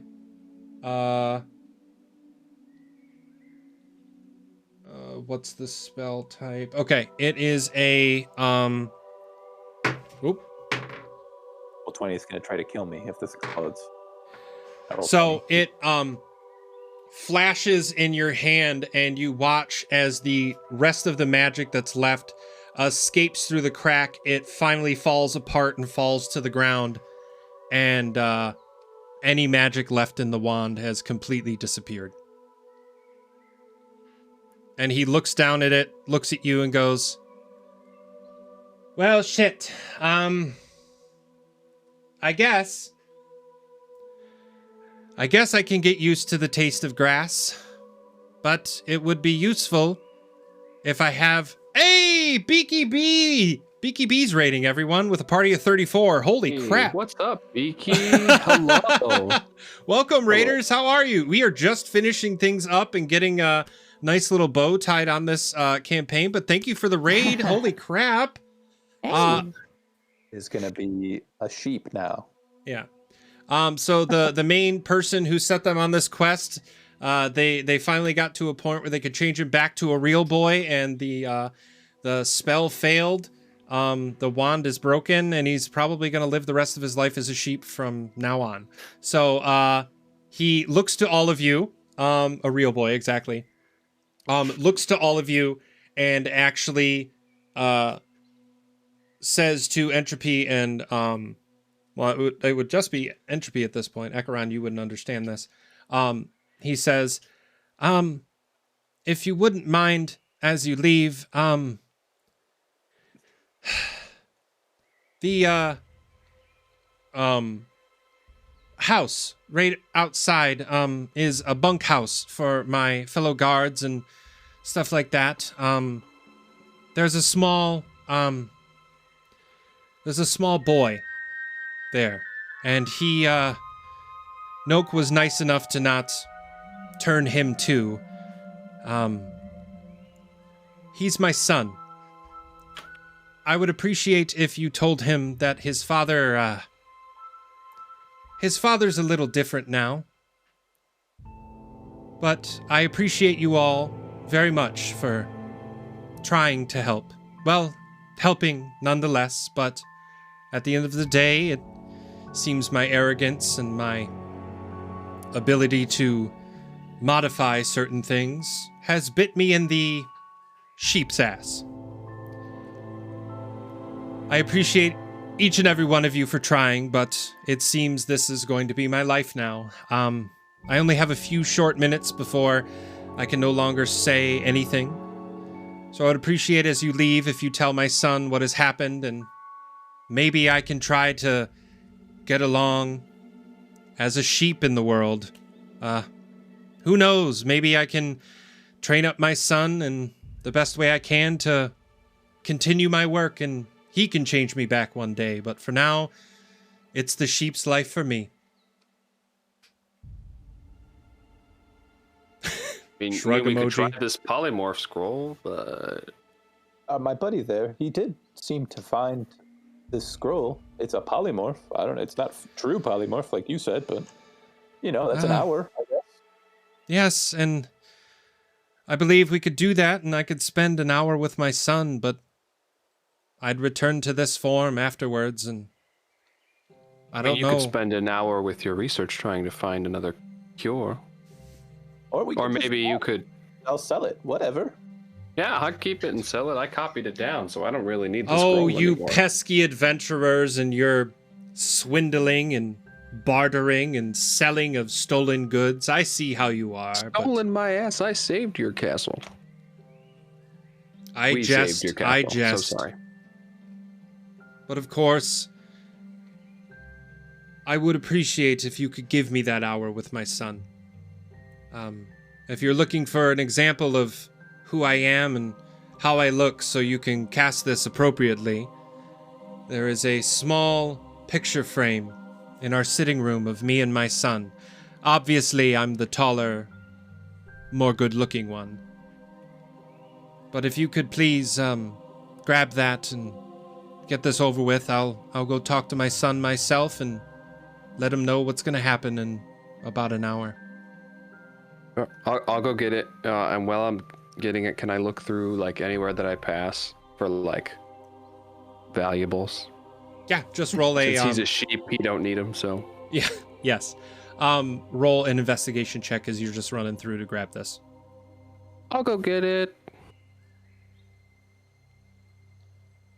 Hey, that 20. As you run through, you notice there's actually more than just the single picture frame. You'll notice that there's what looks like a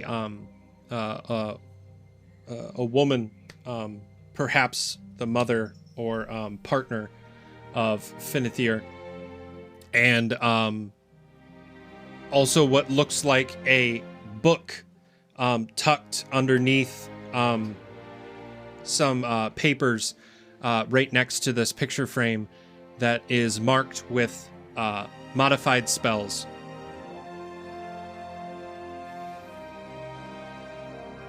Well, I'll take the book Excellent. and I'll grab the picture frame of the man. Perfect. And I'll grab the picture frame of the woman just to like hand it to him and be like, you can look at this again because you probably won't see it as a sheep because it's too high in the air. Sounds great. You head Put it back on the down, ground. hand the picture frame off to Entropy, and you hold on to the other one for the time being. I assume you stashed the book somewhere. Oh yeah. Perfect. I clasp it on the other side of my like book thing because I only had one book on me, so. Excellent. Entropy, you see in this picture the young boy looks maybe 10 or 12, give or take. Very scrawny looking kid. And then the man, which you assume is the sheep in man's clothing, is looks very similar to Noke, but more brunette hair and a full beard instead of a bartender mustache. He looks up at you and says, "Yep, that's me. I don't look much like my brother anymore." Who's your brother? How the turntables. Wait a he- minute, Nope was his brother. He looks over and turns to the very much destroyed body of Noke and looks back at all of you and he says, Oof. "He wasn't meant for this world for very long." Oof. So Kilgore doesn't actually know what's happening because he can't. He understand. doesn't know. In Acheron, you don't. This is Yeah. all Boz and Bleats to you. So he looks to you and says, "What?" Accessories to fratricide. What's up? He looks to all of you and says, "Well, I'd appreciate if you got on with it so I can go say, well, hello and also goodbye to my son." So you're like a strong wizard, right? Yes, and You if I seem pretty believed in an hour I could refashion this wand or maybe find my spell book and adjust things from there, I could do something, but alas, I feel Noke either Like, destroyed, hid, or did something with all of that. So if I had read the scroll, would I be able to hear this right now? The scroll of polymorph. No, the other one. The animals one. From like Speak with earlier. animals. Yeah. I do not believe so. Okay, cool. I'm just saying, isn't that like a transport circle in your tower or whatever? Just go somewhere. I don't know. At this point, if you're resigned to whatever, I'll just read the polymorph and we can, collect the vague reward that you told us about and put the out. Yes, let's start there. All right, cool. Alakazam. Alex, you read the scroll with the image of him in your mind. You watch the fluffy body of the sheep turn to that of a nice looking gentleman. Looks identical to the picture. His What? ears are going to be about 30% too big. Okay. Ears are a little bit too big. And this is polymorph, which means he has been running around, stabbed and stuff like that. He forms into a fully nude 40, 50-year-old looking wizard man, human, and is not looking too hot. He grabs his crotch area and is just like, well, thank you, Ish. I appreciate this. I'm going to go throw some clothes on and go talk to my son. In regards to your reward, you will find a chest in my bedroom.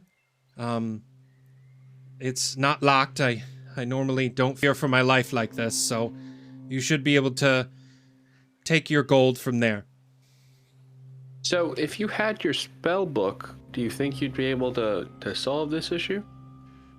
In an hour's In time. your hour? In an hour's time, perhaps, but there's no guarantees. But I'd really Okay. like to go get my clothes on and talk to my son if I can. Okay, goodbye. I'm not going to tell him that I have his book. Okay. He runs inside, up to the tall tower that the bed broke through, and you see him exit with a bag of coin and actually tosses it down. He says, "I threw in a little bit of extra since you were empathetic to my situation." He actually tosses it down to Kilgore because he's tallest. You open it up and look through it, and you have no idea how many coins are in it. Kilgore's like, mini coins, mini coins. But That's at for least 3 the rest of you chickens. look and see its density and the color of the coin inside. You assume there's probably around 500 gold pieces in there, if not more. At least 3 chickens with the gold. Yes, at least. So he crosses the bridge. You see him come out the main door and walk towards. You now see. Where's my mouse? A small area tucked off into the corner here. The bunkhouse that was referenced previously. He heads down there into the house, and he stays in there for quite a while. What are you doing while he's in there? Are you heading over there? Are you anybody got to use the bathroom, use the outhouse? Can I go? So wait, is the body of the dead orc still big? I think it's shriveled at this point, yeah. Okay. I'm gonna go over and I'm gonna be like, "Hey, Kilgore, this guy's not gonna fight you if you push him in the outhouse." Right. Is this seriously how we're ending this? Great. I did promise to do that because I let him live and he came back and fought us. There you go. Okay, so you pick up his body, not looking too great, and you toss him right into that outhouse. He splashes head first, his legs sticking out or strewn. It's a very shitty place to be. At this point, you look in this state of chaos that all of chat knows this is. You look over and see the now not sheep and his son step out from the house.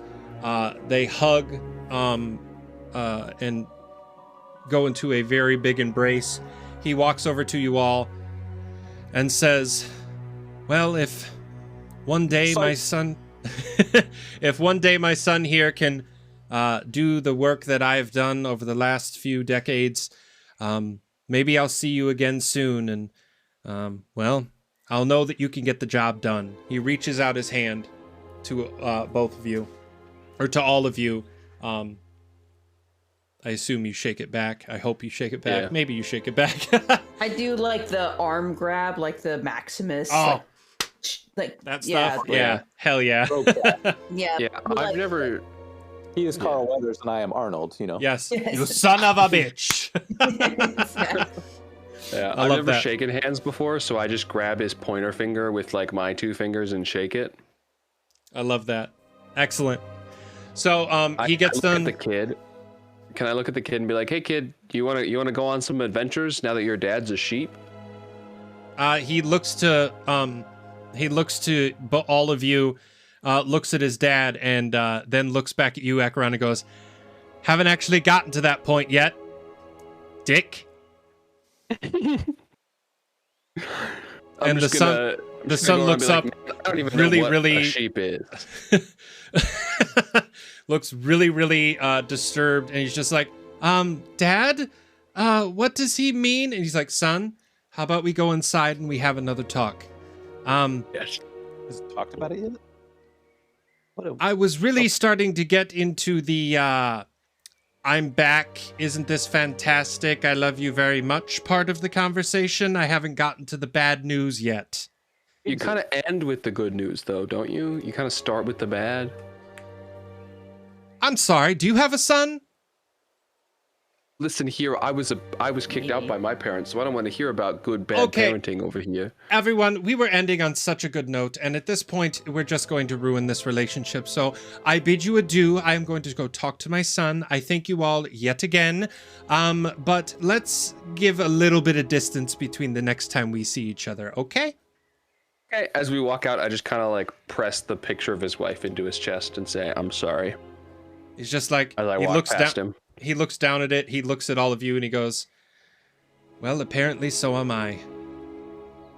Thank you all. I put a hand on the son's shoulder, Kilgore, and he's like, "Take care of sheep." And I just walk away. Oh, I thought you were gonna say, "I ate your pie." Shut up. It's just like, I ate all your food. It's gone. Oh, he looks at you and goes, "Oh, okay."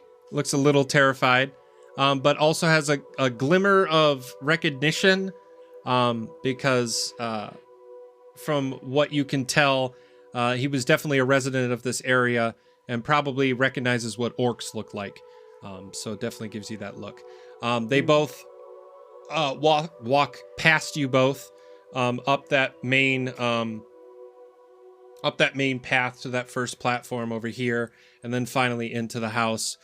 Before they finish, he turns back around, puts an arm up, and you start to see the arm wither down into a fuzzy little hoof, and you start to see him turn around into the house and says, "Son, we don't have much time, so let's make this count." And he closes the door behind him, and you hear the latch of the lock. I didn't think there was a door left. You see him turn around through an empty hole, and Sorry. you're right. Aelin kicked off the hinges, the They did a lot of one on searching, the Cora. right. Yeah. I Either way. didn't kick off this one. Yeah, This no, one not got that kicked one. off. That one got kicked off. Okay. But he heads inside as you see him start to shift and change. He's still got a few 15 minutes, 20 minutes left, but his body is starting to revert back because the original spell is just too strong. We got paid.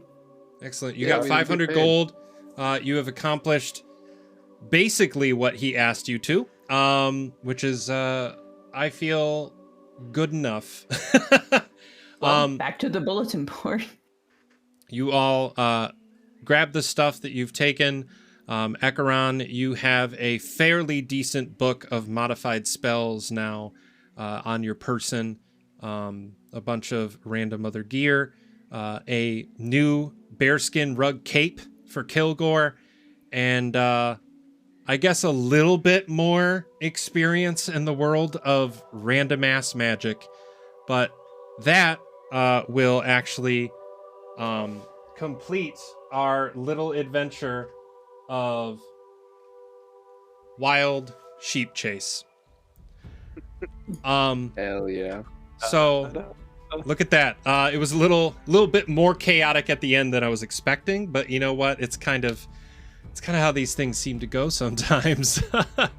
But it's also one of those things that as you're trying to end things, people want to search, people want to get things done, people want to get stuff rolling. So I totally understand. But holy shit, guys, we actually did the thing. We set it out. We did it in a little bit over 4 hours, probably about even 4 hours because I did my little Right. intro, but we pulled it off and I appreciate it so much. Do not lose these characters. My hope is that I'll just deactivate them. So if I play again, because I think it would be cool if these people could come back as guests and other things. They're very entertaining characters. I think they got a future. So I would definitely like to bring them back because I will be doing more drop-in D&D. I do love the idea. I actually talked to Kelly about it.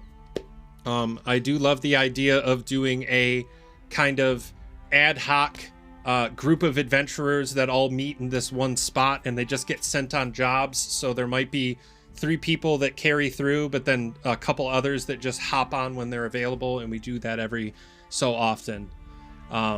but I think that would be a lot of fun, and this might be the start of that. So I'm really excited. Cool. So anything that y'all want to say before we all sign off and call it a night? Thank you, Dusty. Yeah, no problem. Thanks, Dustin. This is great. Lots of Anyone fun. watching who isn't followed or subscribed, if Yeah, you're what are you able to, doing? should definitely subscribe and absolutely should follow because following's free. Following is free. It is. Following is free. Show your And if you have appreciation. an Amazon Prime account, you can Prime Oh. sub to me for free. You get one of them Yeah. a month. So if you can, that would be fantastic. But totally understand if And- you can't. This channel's definitely worth it. I mean, you got D&D, you got Minecraft, and you got like programming and nostalgia games. Yeah, tomorrow What morning, more 10 is there a.m., to I will be love? playing Legend of Zelda: Link to the Past with you all. I'm gonna grab coffee. We're gonna get the cat in here. It's gonna be great. I'm excited. Plus, there's a cat. Like, honestly, you can't beat that. Chandler, the mascot of the channel. Okay, friends. Any closing remarks? You good to go? Very good. Awesome. I'm Always grateful keep for the you body. all. Thank you for understanding. We had some hiccups with technology. We had some stuff with rules that we were just trying to figure out. But I appreciate so much that you were able to stop by and do this thing with me. And definitely be reaching out to you again for this. So look at the Discord for the next time that we have a game coming up. Awesome. Cool. Thanks, guys. Thanks, friends. I am going to actually get myself off of Discord here and do my sign off for the channel. And yeah, thank you all so much. Bye. Bye. Well, friends, we did it. We frickin' did it. We had our first official drop-in D&D with Dustry D, a one-shot stream adventure. We were able to accomplish an entire quest, an entire story's worth of information in one stream. I need to do this again. Things are just going to get better. Things are just going to get more fun. I can't wait for what the future holds. And I thank each and every one of you for stopping by and interacting in chat with not only with us, but with each other. It means the world to me that you guys like to hang out and chat together. But I think with that, it's probably just about that time. Thank you, Beaky, for the raid so much. I'm actually going to do this for those who are here, because if you aren't following Beaky, thank you, Alyssa. Did her lip sync and I was like, There she is. Oh my god, it's the clip. It's the clip that caused the face. Oh, Spyro. So much great content. Oh, that's back in the day. It's your old name and everything. Ah, Beaky, you beautiful, amazing woman. Keep doing what you're doing. Yes, the Chaos. There's like a Chaos team with the Team Chunkus folk. Definitely try to carry that on as best as I can. But thank you, Beaky, for the raid. Thank you, everyone who came over on the raid. I hope that Fortnite got its ass kicked by you. And I am so excited to watch your stream journey. So yes, Chaos. You got your first win. Yes! Hell yeah! That makes me all warm inside. Awesome. Legit. But I will be back tomorrow morning at 10 a.m. We will be playing Legend of Zelda: Link to the Past here on stream. We're going to be in that nostalgic wonder, coffee, conversation, cats, coolness. It's going to be fantastic. So I hope to see you all there.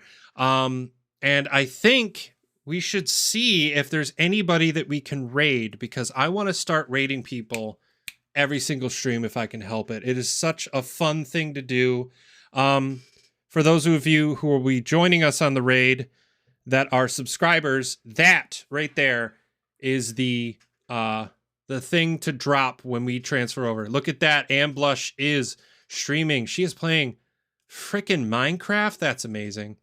Let's do this thing. I'm excited. I hope you're excited. Y'all are amazing. I appreciate each and every one of you. Design and conquer, my friends, and I will see you at the next one. Have a great rest of your Saturday evening and an even better night. Goodbye. Enjoy the raid.